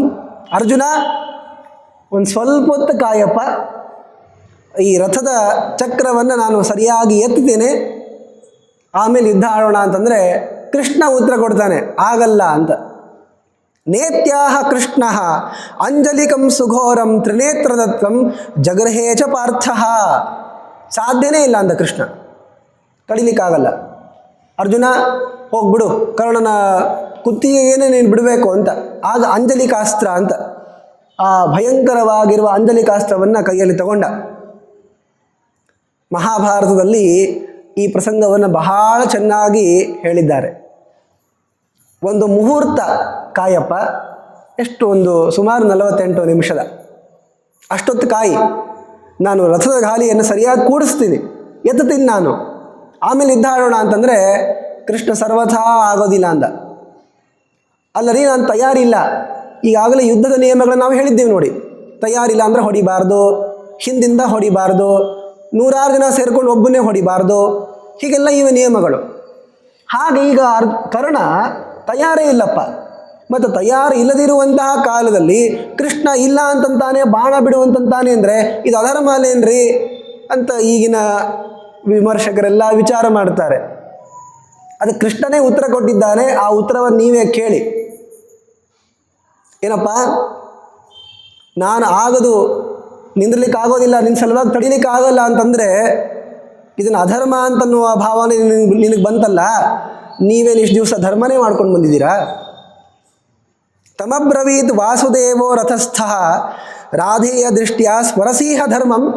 ಏನೋ ಬಹಳ ದಿವಸ ಆದಮೇಲೆ ಧರ್ಮದ ಬಗ್ಗೆ ನೆನಪಾಯ್ತಲ್ಲ ನಿನಗೆ? ಯಾಕೆ ಇಷ್ಟು ದಿವಸ ಧರ್ಮದ ಬಗ್ಗೆ ಮಾತಾಡಿದ್ರ ನೀವು? ಇವತ್ತು ರಥದ ಗಾಲಿಲಿ ಸಿಕ್ಕೊಂಡಿದೆ, ತಡಿಯಪ್ಪ ಅಂದರೆ ತಡಿಲಿಕ್ಕೆ ಆಗಲ್ಲ ಅಂತ ಅಂದರೆ ಧರ್ಮದ ವಾಕ್ಯ ನಮಗೆ ಹೇಳಲಿಕ್ಕೆ ಬರ್ತಿರಲ್ಲ. ಇಷ್ಟು ದಿವಸ ಧರ್ಮಜ್ಞಾನ ಎಲ್ಲೋಗಿತ್ತಪ್ಪ? ಅದಕ್ಕೆ ಅಂತಾನೆ ಕೃಷ್ಣ, ಪ್ರಾಯೇಣ ನೀಚಾಹ ವ್ಯಸನೇಶು ಮಗ್ನಾಹ ನಿಂದಂತಿ ದೈವಂ ಕುಕೃತಂ ನತು ಸ್ವಂ. ಇಷ್ಟು ದಿವಸ ಎಲ್ಲ ಮಹಾಪಾಪಗಳನ್ನು ಮಾಡ್ಕೊಂಡು ಬಂದು ಗುಡಿಗೆ ಬಂದ ತಕ್ಷಣ ಹೂವು ಬೀಳಲಿಲ್ಲ ರೀ, ನಮಗೆ ವರ ಸಿಗಲಿಲ್ಲ ಅಂತ ಅಂದ್ಕೊಂಡು ಬಂದರೆ ಹೇಗೆ ಬರುತ್ತೆ? ಇಷ್ಟು ದಿವಸ ಮಾಡಿರುವಂತಹ ಪಾಪಗಳೆಲ್ಲ ಇಲ್ಲಿ ಗಾಳಿಯಲ್ಲಿ ಹೋಗ್ಬಿಡತ್ತಾ? ಇಲ್ಲೇ ಇರ್ತದೆ, ಅವುಗಳು ಫಲಿಸೋದೆ. ನೋಡಿ, ಕೃಷ್ಣ ಹೇಳಿದ್ದಾನಲ್ಲ, ನಾಸತೋ ವಿದ್ಯತೆ ಭಾವ ನಾ ಭಾವೋ ವಿದ್ಯತೆ ಸತಃ. ಉತ್ತಮವಾಗಿರುವಂತಹ ಕಾರ್ಯವನ್ನು ಮಾಡಿದ್ದೀವಿ ಅಂದರೆ ನಮಗೆಂದೂ ಕೂಡ ಪಾಪ ಬರಲ್ಲ. ತಪ್ಪು ಕೆಲಸ ಮಾಡಿದ್ದೀವಿ ಅಂದರೆ ನಮಗೇನು ಪುಣ್ಯ ಬರ್ತದೇನ್ರಿ? ಬರೋದಿಲ್ಲ, ಪಾಪನೇ ಬರೋದು. ಅದಕ್ಕಂತಾನೆ ನೀಚರು ತಾವು ವ್ಯಸನದಲ್ಲಿ ಏನಾದರೂ ಕಷ್ಟದಲ್ಲಿ ನಿಮಗ್ನರಾದಾಗ ಆಗ ಧರ್ಮ ನೆನಪಿಗೆ ಬರ್ತದೆ. ಇಷ್ಟು ದಿವಸ ತಪ್ಪು ಮಾಡೋ ಕಾಲಕ್ಕೆ ಧರ್ಮದ ಒಂದು ವಿಚಾರ ಎಚ್ಚರಿಕೆ ಇತ್ತ ನಿಮಗೆ? ಕೃಷ್ಣ ಬಿಡಲ್ಲ, ಎಲ್ಲವನ್ನು ನೆನಪಿಸ್ತಾನೆ. ಯದ್ ದ್ರೌಪದೀಂ ಏಕವಸ್ತ್ರಾಂ ಸಭಾಯಾಂ ಆನಾಯಯೇಸ್ತ್ವಂ ಚ ಸುಯೋಧನಶ್ಚ ದುಶ್ಯಾಸನಃ ಶಕುನಿಃ ಸೌಬಲಶ್ಚ ನತೇ ಕರ್ಣ ಪ್ರತ್ಯಭಾತ್ ತತ್ರ ಧರ್ಮಃ. ದ್ರೌಪದಿ ದೇವಿಯವರನ್ನು ಕೂದಲು ಹಿಡ್ಕೊಂಡು ದರ ಎಳ್ಕೊಂಡು ಬಂದ್ರಪ್ಪ. ಇಡೀ ಪುರುಷರು ಇರುವಂತಹ ಸಭೆಯಲ್ಲಿ ಒಬ್ಬಳ ಸ್ತ್ರೀಯನ್ನು ಎಳ್ಕೊಂಡು ಬಂದ್ರಿ, ಆಗ ಒಬ್ಬ ಸ್ತ್ರೀಯನ್ನು ಮುಟ್ಟಬಾರದು ಆ ತರಹ ಅಂತನ್ನುವ ಧರ್ಮ ನಿಮ್ಮ ತಲೆಗೆ ಬರಲಿಲ್ವಾ? ಎಲ್ಲರೂ ಕೂಡ ದುಶ್ಯಾಸನ ಶಕುನಿ ಎಲ್ಲರೂ ನೋಡ್ತಾ ನಿಂತ್ಕೊಂಡಿದ್ರೆ ನೀನು ಹೇಳ್ಕೊಂಡು ಬಂದೆಲ್ಲ ದುಶ್ಯಾಸನಿಗೆ ಹೇಳೋ ಕಾಲಕ್ಕೆ. ಆಗ ನೀನೇನು ಮಾಡ್ತಾ ಇದ್ದೀಯಪ್ಪ ಕರ್ಣ? ಬಾಯಿಂದ ಹೇಳಬೇಕು ಮಾಡಬೇಡ ಅಂತ. ನೀನು ಮಾಡಿಲ್ಲ ಅದನ್ನು, ಆದರೆ ಹೇಳಲಿಕ್ಕೆ ಬರ್ತಿತ್ತಲ್ಲ. ಯದಾ ಸಭಾಯಾಂ ರಾಜಾನಂ ಅನಕ್ಷಗ್ನಂ ಯುಧಿಷ್ಠಿರಂ ಅಜಯಿಷೀತ್ ಶಕುನಿರ್ ಜ್ಞಾನಾತ್ ಕ್ವತೆ ಧರ್ಮಸ್ತದಾಗತಃ. ಅಕ್ಷವಿದ್ಯೆಯನ್ನು ಬಲ್ಲದೇ ಇರುವಂತಹ ಅಜ್ಞಾನಿಯಾಗಿರುವಂತಹ ಧರ್ಮರಾಜನನ್ನು ಆ ದ್ಯೂತಕ್ಕೆ ಅಂತ ಕರ್ಕೊಂಡು ಹೋಗಿ ಏನೂ ಬರದಂತಹ ದಡ್ಡನಾದ ಅಕ್ಷವಿದ್ಯೆಯಲ್ಲಿ ದಡ್ಡನಾಗಿರುವಂತಹ ಧರ್ಮರಾಜನನ್ನು ಸೋಲಿಸಿ ಎಲ್ಲ ರಾಜ್ಯವನ್ನು ಇಸ್ಕೊಂಡ್ರಲ್ಲ, ನೀವು ಅಪಹರಿಸಿದ್ರಲ್ಲ, ಆಗ ದ್ಯೂತ ಆಡೋದು ಅಧರ್ಮ ಅಂತ ನಿಮಗೆ ಗೊತ್ತಿರಲಿಲ್ವಾ? ವನವಾಸೇ ವ್ಯತೀತೆ ಚ ಕರ್ಣವರ್ಷೇ ತ್ರಯೋದಶೆ ನ ಪ್ರಯಚ್ಛಸಿ ಯದ್ರಾಜ್ಯಂ ಕ್ವತೆ ಧರ್ಮಸ್ತದಾಗತಃ. ನೀವು ಹೇಳಿದಾಗಲೇ 12 ವರ್ಷ ವನವಾಸ, 1 ವರ್ಷ ಅಜ್ಞಾತವಾಸ ಮಾಡ್ಕೊಂಡು ಬಂದು ರಾಜ್ಯ ಕೊಡ್ರಿ ಅಂತಂದರೆ ಇನ್ನು ವನವಾಸನೇ ಆಗಿಲ್ಲ ನಿಮ್ಮದು, ನಿಮ್ಮನ್ನು ನಾವು ಯಾವಾಗೋ ನೋಡಿದ್ದೀವಿ ಅಜ್ಞಾತವಾಸದಲ್ಲಿ, ಮತ್ತು 12 ವರ್ಷ ವನವಾಸಕ್ಕೆ ಹೋಗಿ ಅಂತ ಸುಮ್ಮನೆ ಗಾಳಿ ಮಾತಲ್ಲಿ ಹಾರಿಸ್ಬಿಟ್ಟು ಕರ್ಕೊಂಡು ಹೋದ್ರಲ್ಲ, ಪಾಂಡವರನ್ನು ತಿರಸ್ಕಾರ ಮಾಡಿದ್ರಲ್ಲ. ನಿಮ್ಮ ಮಾತಿನಂತೆಯೇ 13 ವರ್ಷ ದೂರಿರುವಂತಹ ಪಾಂಡವರಿಗೆ ರಾಜ್ಯ ಕೊಟ್ರ ನೀವು? ಅವಾಗ ಕೊಡಲ್ಲ ಅಂತಂದಾಗ ನಿಮ್ಮ ಧರ್ಮ ಬುದ್ಧಿ ಎಲ್ಲೋಗಿತ್ತು? ಯದ್ ಭೀಮಸೇನಂ ಸರ್ಪೈಶ್ಚ ವಿಷಯುಕ್ತೈಶ್ಚ ಭೋಜನೈಃ ಆಚರತ್ವನ್ಮತೆ ರಾಜ ಕೃತೆ ಕ್ವತೆ ಧರ್ಮಸ್ತದಾಗತಃ. ಭೀಮನಿಗೆ ವಿಷ ಹಾಕಿದ್ರಿ, ಹಾವಿಂದ ಕಚ್ಚಿಸಿದ್ದು, ಏನೇನೆಲ್ಲ ಮಾಡಿದ್ರಿ, ಇವನ್ನೆಲ್ಲ ಮಾಡ್ಬೇಕನಪ್ಪ, ವಿಷ ಹಾಕಬೇಕಾ? ಧರ್ಮನ ಇದು? ನೀವು ಅಲ್ಲಿ ನಿಮ್ಮ ಧರ್ಮದ ಬುದ್ಧಿ ಎಲ್ಲ ಹೋಗಿತ್ತು? ಎಲ್ಲ ಕೃಷ್ಣ ಹೇಳ್ತಾನೆ, ಒಂದನ್ನು ಬಿಡಲ್ಲ. ಯದ್ ವಾರಣಾವತೆ ಪಾರ್ಥಾನ್ ಸುಪ್ತಾನ್ ಜತುಗೃಹೇ ತದಾ ಆದೀಪಯಂ ಸ್ವಂ ರಾಧೇಯ ಕ್ವತೆ ಧರ್ಮಸ್ತದಾಗತಃ. ವಾರಣಾವತದಲ್ಲಿ ಅರಗಿನ ಮನೆಯಲ್ಲಿಟ್ಟು ಸುಡಿಸ್ಬೇಕು ಅಂತ ವಿಚಾರ ಮಾಡಿದ್ರಲ್ಲ, ಸುಡಬೇಕೇನಪ್ಪ? ಧರ್ಮನ ಅದು? ಇವತ್ತು ಕಾಯ್ಲಿಕ್ಕಾಗಲ್ಲ ಅಂದ್ರೆ ಧರ್ಮ ಅಲ್ಲ ಅಂತ ನಮಗೆ ಧರ್ಮೋಪದೇಶ ಮಾಡ್ತೀಯಲ್ಲ, ನಿನ್ನ ಧರ್ಮ ಎಲ್ಲ ಹೋಗಿತ್ತವಾಗ? ಯದಾ ರಜಸ್ವಲಾಂ ಕೃಷ್ಣಾಂ ದುಶ್ಯಾಸನ ವಶೇ ಸ್ಥಿತಾಂ ಸಭಾಯಾಂ ಪ್ರಾಹಸಃ ಕರ್ಣ ಕ್ವತೆ ಧರ್ಮಸ್ತದಾಗತಃ. ರಜಸ್ವಲೆ ಏಕವಸ್ತ್ರಳಾಗಿರುವಂತಹ ಆ ದ್ರೌಪದಿಯನ್ನು ಎಳ್ಕೊಂಡು ಬಂದು ಮುಟ್ಟಿ ನೀವು ಅವಳನ್ನು ಅವಹೇಳನ ಮಾಡಿದ್ರಿ. ನೀನು ಸ್ವತಃ ನಕ್ಕಿ ಕರ್ಣ ಅವತ್ತ, ನೀನು ಯಾಕೆ ನಗಬೇಕಾಗಿತ್ತು? ನಿನ್ನ ಧರ್ಮಜ್ಞಾನ ಎಲ್ಲೋಗಿತ್ತವಾಗ? ಅದಕ್ಕೆ ಕೆಲವೊಮ್ಮೆ ನಮ್ಮನ್ನು ನಾವು ಧಾರ್ಮಿಕರು ಅಂತ ತೋರಿಸ್ಕೊಳ್ಳಿಕ್ಕೆ ಈ ತರಹ ಮಾತನಾಡೋದಿದೆ. ಆದರೆ ನೀವು ಮಾಡ್ತಾ ಇರುವಂತಹ ತಪ್ಪಿನ ವಿಚಾರದಲ್ಲಿ ಇದು ಧರ್ಮ ಹೌದೋ ಅಲ್ಲೋ ಅಂತ ಪ್ರಶ್ನೆ ಕೇಳಿದಾಗ ಎಷ್ಟರ ಮಟ್ಟಿಗೆ ನಾವು ಮಾಡಿದ ಧರ್ಮ ಅಂತ ಹೇಳಲಿಕ್ಕಾಗತ್ತೆ ಹೇಳಿ? ಎಲ್ಲ ವಿಚಾರಗಳನ್ನು ಹೇಳ್ತಾನೆ. ಅದಕ್ಕೆ ಕೃಷ್ಣ ಹೇಳ್ದ, ಆಗೋದಿಲ್ಲ, ನಿನ್ನ ರಥ ಗಾಲಿ ಕೂಡೋ ತನಕ ನಮ್ಮ ಕಾಯ್ಲಿಕ್ಕೆ ಆಗೋದಿಲ್ಲ, ಅರ್ಜುನ ಕಾಯ್ಬೇಡ, ಹೊಡಿ ಅಂತ ಹೇಳ್ದ. ಆಗ ರಥದ ಚಕ್ರವನ್ನು ಎತ್ತುತ್ತಾ ಅಂತ ತಲೆಗೆ ಕೆಳಗೆ ಮಾಡಿಕೊಂಡಲ್ಲ, ಕೃಷ್ಣ ಹೇಳಿರುವ ಪ್ರತಿ ಮಾತನ್ನು ಕೇಳಿಸ್ಕೊಂಡು ಲಜ್ಜೆಯ ಅವನತೋ ಭೂತ್ವ ನೋತ್ತರಂ ಕಿಂಚಿದುಕ್ತವಾನ್. ಕರ್ಣನ ಕೈಯಲ್ಲಿ ಉತ್ತರ ಇಲ್ಲ ಇವ್ಯಾವುದಕ್ಕೂ. ನಾವು ಮಾಡಿರುವಂತಹ ತಪ್ಪಿಗೆ ಏನಾದರೂ ಉತ್ತರ ಕೊಡಬೇಕಲ್ಲ. ಅವನು ಸ್ವತಃ ಸಾತ್ವಿಕ ಅಂತಾದ್ದರಿಂದ ತಲೆಯನ್ನಾದರೂ ಬಗ್ಗಿಸಿದ ಕರ್ಣ. ಇದನ್ನೇ ನೀವು ದುರ್ಯೋಧನಿಗೆ ಹೇಳಿದರೆ ನನ್ನೇನು ತಪ್ಪದರಿ, ಅವ್ರದ್ದೇ ತಪ್ಪು, ಅವನಿಗೆ ದ್ಯೂತ ಆಡ್ಲಿಕ್ಕೆ ಬರಲ್ಲ ಅಂದರೆ ಬರಬೇಕೇ ಆಗಿತ್ತು ಅಂತ ಕೇಳ್ತಿದ್ದ ಅವನು. ಅದಕ್ಕೆ ಅವರಿಗೆ ಘೋರ ನರಕ ಇದೆ, ಇಂತಹ ಉತ್ತಮನಾದ ಕರ್ಣನಿಗೆ ಈಗ ಮರಣ ಇದೆ, ಆಮೇಲೆ ಉತ್ತಮವಾಗಿರುವ ಲೋಕನೇ ಇದೆ. ತಪ್ಪು ಮಾಡಿದಾಗ ಹಿರಿಯರು ಬೈತಾ ಇರುವ ಕಾಲಕ್ಕೆ ತಲೆ ಕೆಳಗೆ ಹಾಕಿಬಿಡ್ಬೇಕು. ಮತ್ತು ತಪ್ಪು ಮಾಡಿದ್ದೀವಿ ನೀವು ಮಾಡಿಲ್ವಾ ಅಂತ ಹೇಳಿಕ್ಕೆ ಹೋಗಬಾರ್ದಲ್ಲಿ. ಯಾಕೆಂದರೆ ಧರ್ಮವನ್ನು ಬೋಧನೆ ಮಾಡುವ ಕಾಲಕ್ಕೆ ಯಾವುದು ಧರ್ಮ ಯಾವುದು ಅಧರ್ಮ ಅದನ್ನು ಜ್ಞಾನ ಮಾಡಿಕೊಳ್ಳೋದು ಕಷ್ಟ ಇದೆ ಅಂತ ಈಗಾಗಲೇ ಕೃಷ್ಣ ನಮ್ಗೆ ತೋರಿಸ್ಕೊಟ್ಟಿದ್ದಾನೆ. ಒಂದು ಅಂಶವನ್ನು ಆಚಾರ್ಯರು ತಾತ್ಪರ್ಯ ನಿರ್ಣಯದಲ್ಲಿ ಹೇಳಿದ್ದಾರೆ. ಧರ್ಮೋಭವತ್ಯಧರ್ಮೋಪಿ ಕೃತೋ ಭಕ್ತೈಸ್ತವಾಚ್ಯುತ ಪಾಪಂ ಭವತಿ ಧರ್ಮೋಪಿ ಯೋ ನ ಭಕ್ತೈ ಕೃತೋ ಹರೇ. ಪರಮಾತ್ಮನಲ್ಲಿ ಭಕ್ತಿ ಉಳ್ಳಂತಹ ಭಕ್ತರು ಮೇಲ್ನೋಟಕ್ಕೆ ತಪ್ಪು ಅಂತ ಅನಿಸಿದ ಕಾರ್ಯವನ್ನು ಮಾಡಿದರೂ ಅವರಿಗೆ ಅದರಿಂದ ಪುಣ್ಯನೇ ಇದೆ. ಆದರೆ ನಾವೇನು ಮಾಡ್ತೀವಿ ಗೊತ್ತಾ, ಅವ್ರು ಮಾಡಿರೋದು ತಪ್ಪು ಅಂಥೇಳಿ ಅವರನ್ನು ಹೀಯಾಳಿಸ್ಬಿಡ್ತೀವಿ, ಅದರಿಂದ ನಮಗೇ ಪಾಪ ಇದೆ. ಪಾಪಂ ಭವತಿ ಧರ್ಮೋಪಿ ಯೋನ ಭಕ್ತೈ ಕೃತೋ ಹರೇ. ಪರಮಾತ್ಮನಲ್ಲಿ ಭಕ್ತಿಯನ್ನು ಮಾಡದೇ ಇದ್ದು ಯಾರು ಮಹಾಧರ್ಮಾಚರಣೆಯನ್ನು ಮಾಡ್ತಾರಲ್ಲ, ಆ ಧರ್ಮಾಚರಣೆಯಿಂದ ಅವರಿಗೆ ಪಾಪವೇ ಇದೆ. ಈ ಅಂಶವನ್ನು ಅರ್ಥ ಮಾಡಿಕೊಳ್ಳೋದು ತುಂಬ ಕಷ್ಟ ಇದೆ. ಪ್ರಧಾನವಾಗಿರೋದು ಯಾವುದು ಗೊತ್ತಾ? ವಿಷ್ಣು ಭಕ್ತಿ.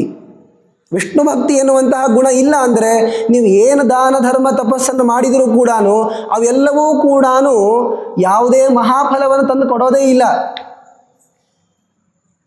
ಅದನ್ನು ಯಾಕೆ ಇಲ್ಲಿ ಹೇಳ್ತಾ ಇರೋದು ಗೊತ್ತಾ? ಅರ್ಜುನ ಮಾಡಿರುವಂಥದ್ದು ತಪ್ಪು, ಕರ್ಣ ಮಾಡಿದ ಸರಿ ಅಂತ ಹೇಳಿಕ್ಕೆ ಹೋಗಬೇಡಿ. ಕರ್ಣ ಮಾಡಿರುವಂಥದ್ದು 100 ತಪ್ಪುಗಳು, ಇಲ್ಲಿ ಮೇಲ್ನೋಟಕ್ಕೆ ಅರ್ಜುನ ಮಾಡಿದ್ದು ತಪ್ಪು ಅಂತ ನಿಮಗನಿಸಿದರೂ ಕೂಡ ಅದು ಭಕ್ತಿಯಿಂದ ಕೃಷ್ಣನ ಪರಮಾತ್ಮನ ಆಜ್ಞೆಯಿಂದ ಮಾಡಿದ್ದು ಅಂತಾದ್ದರಿಂದ ಕರ್ಣನ ವಿಷಯದಲ್ಲಿ ಅರ್ಜುನನ ಈ ಬಾಣ ಬಿಡುವಂತಹ ಕಾರ್ಯ ಪುಣ್ಯವೇ.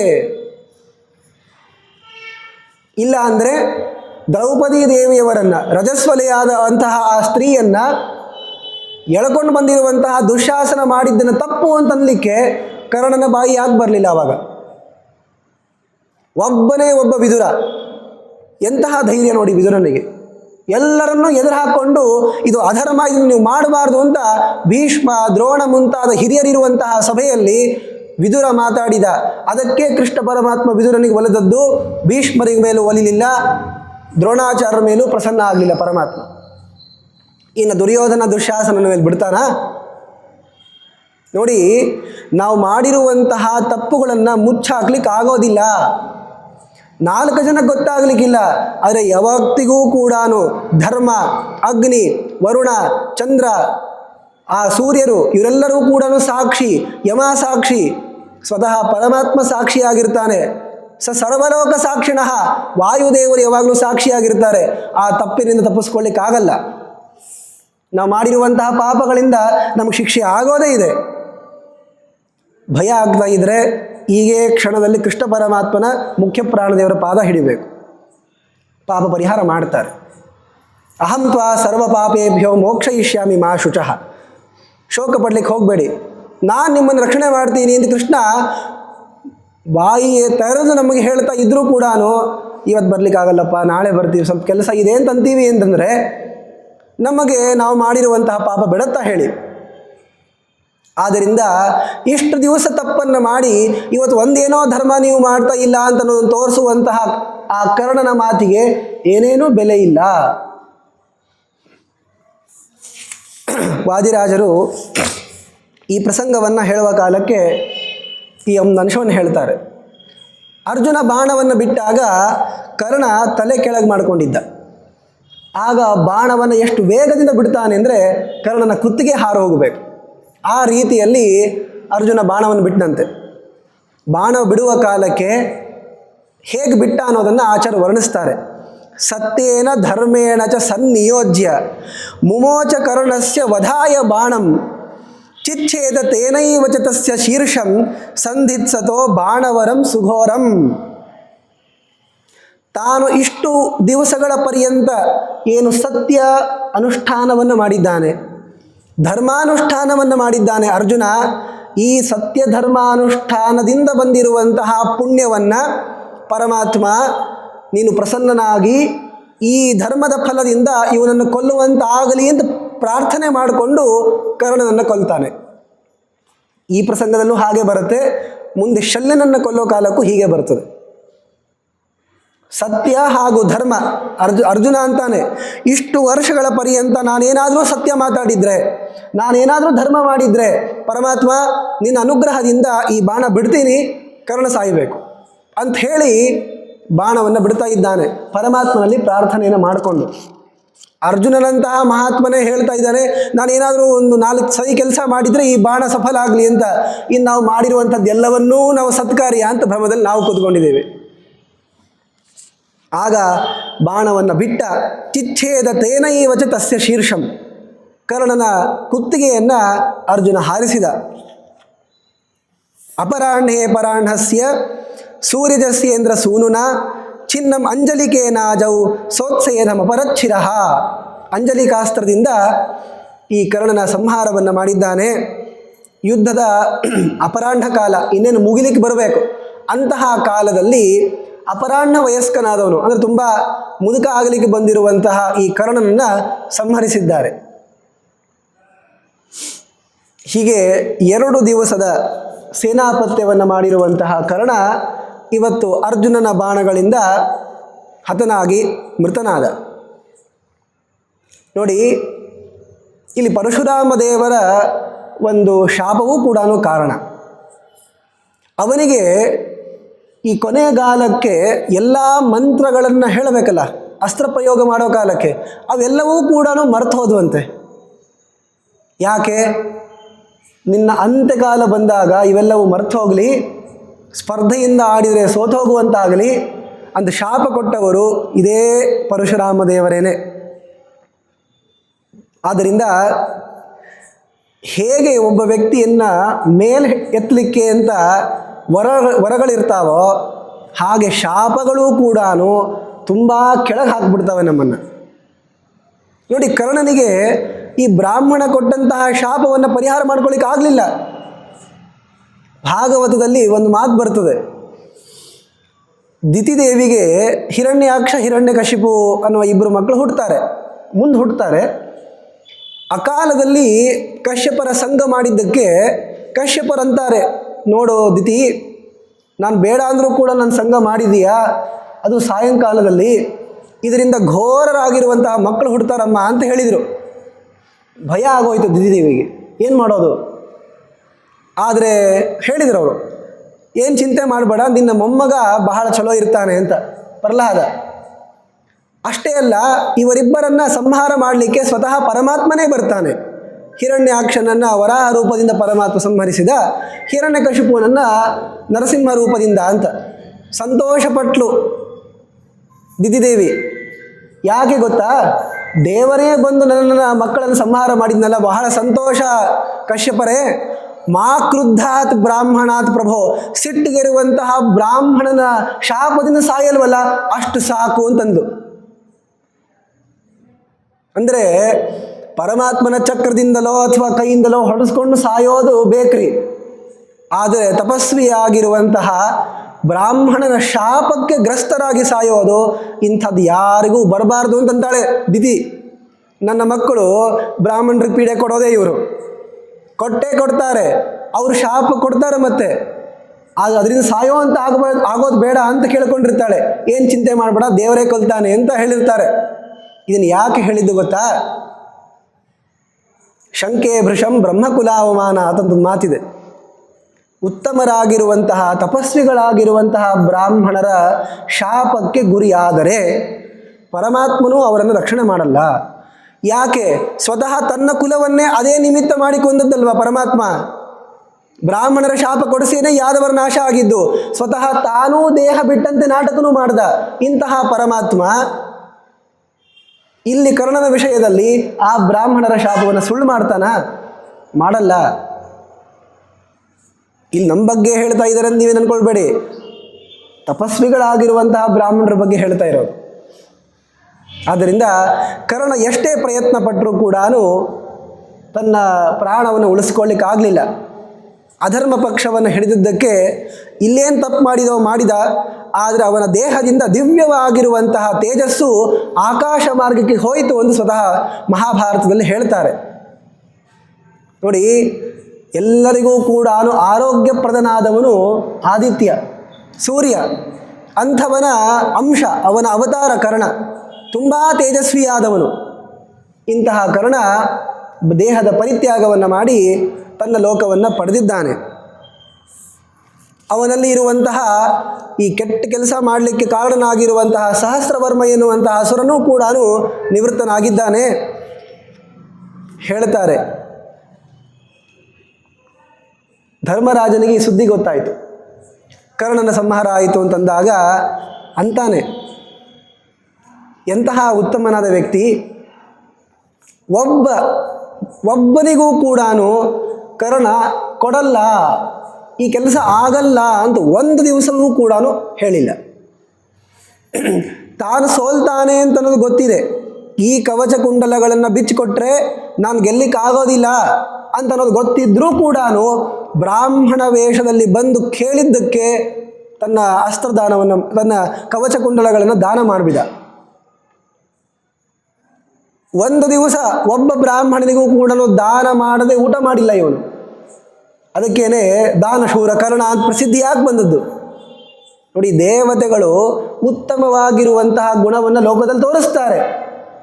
ಅವರಿಗೆ ಸ್ವರೂಪಕ್ಕೇನೋ ದೋಷ ಉಂಟಾಯಿತು ಅಂತ ಅರ್ಥ ಅಲ್ಲ, ಆದರೆ ಕೆಲವೊಮ್ಮೆ ಅವರಲ್ಲೂ ಕೂಡ ಅಸುರಾವೇಶವಾದಾಗ ಇಂತಹ ತಪ್ಪುಗಳನ್ನು ಮಾಡುವಂಥದ್ದಾಗ್ತದೆ. ಆದರೆ ಇಂತಹ ಸರ್ವ ವಿಧವಾಗಿರುವ ಅಸುರಾವೇಶದಿಂದ ರಹಿತರಾದವರು ಅಂದರೆ ಒಬ್ಬರೇ ಒಬ್ಬರು, ಆ ಖಣಾಶ್ಮ ಸಮೋಹಿ ಸಹ ಮುಖ್ಯ ಪ್ರಾಣದೇವರು ಮಾತ್ರ. ಅಸುರಾವೇಶ ಸರ್ವಥ ಆಗೋದಿಲ್ಲ ಅವರಿಗೆ. ಆದರೆ ಇವರಿಗೆ ಕಿಂಚಿತ್ ಆಗ್ತಾ ಇರ್ತದೆ ಅಂತ ಆದ್ದರಿಂದ ಈ ಕಾರ್ಯಗಳನ್ನು ಮಾಡ್ತಾರೆ. ಆದರೆ ಸ್ವರೂಪತಃ ಕರ್ಣ ಅಂದರೆ ಸೂರ್ಯ ಬಹಳ ಶ್ರೇಷ್ಠ ದೇವತೆ. ಅಲ್ಲರಿ ಒಂದು ಪ್ರಶ್ನೆ ಬರ್ತದಲ್ಲ, ನಿಜವಾಗಿಯೂ ದೇವತೆ ಅನ್ನೋದನ್ನು ನೋಡಿಕೊಂಡು ಕೃಷ್ಣ ಕರ್ಣನ್ನೇ ಸಹಾಯ ಮಾಡ್ಬೋದಾಗಿತ್ತಲ್ಲ. ಇಬ್ಬರೂ ದೇವತೆಗಳಪ್ಪ. ಈಗ ನಾಳೆ ದುರ್ಯೋಧನ ಭೀಮ ಇವರಿಬ್ಬರು ಜಗಳ ಆಡ್ಕೊಳ್ತಾರೆ ಅಂದರೆ ದುರ್ಯೋಧನ ಮೃತನಾಗಲಿ ಅಂತ ಅನ್ಬೋದಪ್ಪ. ಆದರೆ ಕರ್ಣನಿಗೆ ಯಾಕೆ ಈ ತರಹ ಮಾಡಿದ್ದು ಅಂದರೆ ಅದಕ್ಕೆ ಕಾರಣವನ್ನು ಆಚಾರ್ಯರು ಯಮಕ ಭಾರತದಲ್ಲಿ ಕೊಡ್ತಾರೆ. ವಾಲಿವಧಾನುನಯಾಯ ಪ್ರಣಯೀ ಸಖ್ಯಂ ಸುಸಂಧದೇನುನಯಾಯ ವಾಸವಜೇನ ವಿಶೇಷಾತ್ ತೇನೈವ ಪುನರ್ನೃಜನ್ಮಜೇನ ವಿಶೇಷಾತ್. ಯಾಕೆ ಕರ್ಣನ ಮೇಲೆ ಪ್ರೀತಿಯನ್ನು ತೋರಿಸದೇನೆ ಅರ್ಜುನನ ಮೇಲೆ ಪ್ರೀತಿ ಅಂದರೆ ವಾಲಿವಧಾನುನಯಾಯ, ರಾಮ ವಾಲಿಯ ಸಂಹಾರವನ್ನು ಮಾಡಿದ್ನಲ್ಲ ಅಲ್ಲಿ ಸಾಂತ್ವನ ಮಾಡಬೇಕು ಅಂತ ಅರ್ಜುನನನ್ನು ಎತ್ತಿ ಕಟ್ಟಿದ್ದು ಪರಮಾತ್ಮ. ಅಲ್ಲಿ ವಾಲಿಯೇ ಇಲ್ಲಿಯ ಅರ್ಜುನ ಅಲ್ವಾ. ಅಲ್ಲಿ ಪರಮಾತ್ಮ ಏನನ್ನೂ ಸೇವೆ ಮಾಡಿಸ್ಕೊಳ್ಳಿಲ್ಲ ವಾಲಿ ಕಡೆಯಿಂದ. ಭೇಟಿಯಾಗಿದ್ದ ದಿವಸನೇ ಮರಣ. ಆ ತರಹ ಪರಮಾತ್ಮ ವಾಲಿಯನ್ನು ಸಂಹಾರ ಮಾಡಿದ. ಜನ ಅಂದ್ಕೊಂಡ್ರು, ಏನ್ರಿ ಶ್ರೀರಾಮಚಂದ್ರ ವಾಲಿಗೆ ಭಾಳ ಶಿಕ್ಷೆ ಕೊಟ್ಬಿಟ್ಟ ಅಂತ. ಅದಕ್ಕೆ ಭಾಳ ನೋವಾಯ್ತೇನಪ್ಪ ನಿನಗೆ ಅಂತ ತಂದೆ ತಾಯಿ ಮಕ್ಕಳಿಗೆ ಹೊಡೆದಿರ್ತಾರೆ, ಮತ್ತು ಕರೆಸಿ ಏನೋ ಕೊಡ್ತಾರೆ ನೋಡ್ರಿ ಮಿಠಾಯಿ. ಆ ತರಹ ತನ್ನ ಮಗನೇ, ತನ್ನ ಭಕ್ತನೇ, ಅಂತಹ ಆ ಇಂದ್ರನಿಗೆ ಈಗ ಕರೆದು ಉನ್ನತ ಮಟ್ಟದ ಒಂದು ಸ್ಥಾನವನ್ನು ಕೊಟ್ಟ ಅರ್ಜುನನಾಗಿ ಬಂದಾಗ ಆ ವಾಲಿ ವಧಕ್ಕೆ ಸಾಂತ್ವನ ಆಗಬೇಕಲ್ಲ, ಅದಕ್ಕೆ ಇಲ್ಲಿ ಎತ್ತು ಕಟ್ಟಿದ್ದು. ಅಲ್ಲಿ ಸುಗ್ರೀವನನ್ನು ಪರಮಾತ್ಮ ಮೆರೆಸಿದ, ಇಲ್ಲಿ ಆ ಕರ್ಣನನ್ನು ಕೆಳಗೆ ಹಾಕಿದ ಪರಮಾತ್ಮ. ಇದಕ್ಕೆ ಉತ್ತರವನ್ನು ಕೊಟ್ಟಾಗಿದೆ. ಇದೆರಡಕ್ಕೂ ಕಾರಣ ಏನು ಅಂದರೆ ಹನುಮಂತ ಹಾಗೂ ಭೀಮ. ಅಲ್ಲಿ ಹನುಮಂತನ ಪಾದ ಹಿಡಿದಿದ್ದು ಸುಗ್ರೀವ, ಅದಕ್ಕೆ ಗೆದ್ದದ್ದು. ವಾಲಿ ಹಿಡಿದಿರಲಿಲ್ಲ. ಇಲ್ಲಿ ಅದೇ ವಾಲಿ ಅರ್ಜುನನಾಗಿ ಬಂದಾಗ ಭೀಮನ ಪಾದ ಹಿಡಿದಿದ್ದು. ಕರ್ಣ ಭೀಮನನ್ನು ನಿಂದೆ ಮಾಡ್ತಾ ಇದ್ದ, ಅದಕ್ಕೆ ಮೇಲಕ್ಕೆ ಬರಲಿಲ್ಲ. ಮತ್ತೊಮ್ಮೆ ಹೇಳುವ ಮಾತದೇ, ನಮಗೇನಾದರೂ ಕೂಡ ಒಳ್ಳೆಯದಾಗಬೇಕು ಅಂದರೆ ಮುಖ್ಯ ಪ್ರಾಣನ ಹತ್ರ ಹೋಗಬೇಕು, ಇಲ್ಲ ಅಂದರೆ ಅನ್ನೋ ವಿಚಾರವನ್ನು ಮಾಡೋದೇ ಬೇಡ. ಹೀಗೆ ಕರ್ಣನ ಸಂಹಾರವನ್ನು ಮಾಡಿದ್ದಾರೆ. ಧರ್ಮರಾಜ ಬಹಳಷ್ಟು ಕರ್ಣನ ಗುಣಗಳನ್ನು ಹೇಳಿದ್ದಾನೆ. ಆದರೆ ಇದಾಗಲೇಬೇಕಾಗಿತ್ತು. ಕರ್ಣನನ್ನು ನಂಬಿಕೊಂಡು ದುರ್ಯೋಧನ ಇಷ್ಟೆಲ್ಲ ಎದುರಾಕೊಂಡಿದ್ದು ಜನರನ್ನು. ಅವನ ವಿಶ್ವಾಸ ಭಗ್ನವಾಗಿದೆ.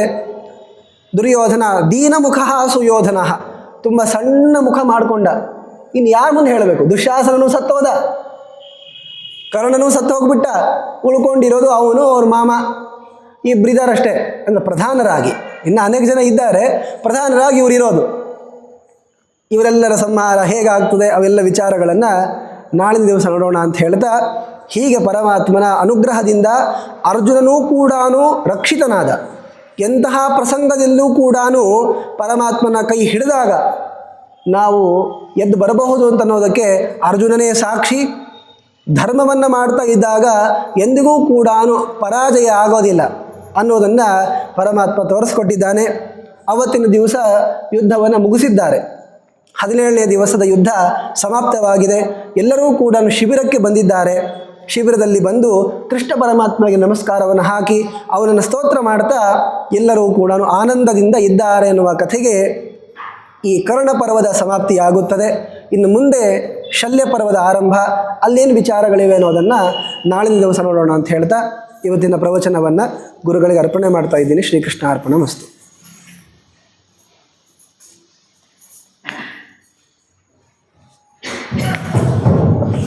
ಕರ್ಣ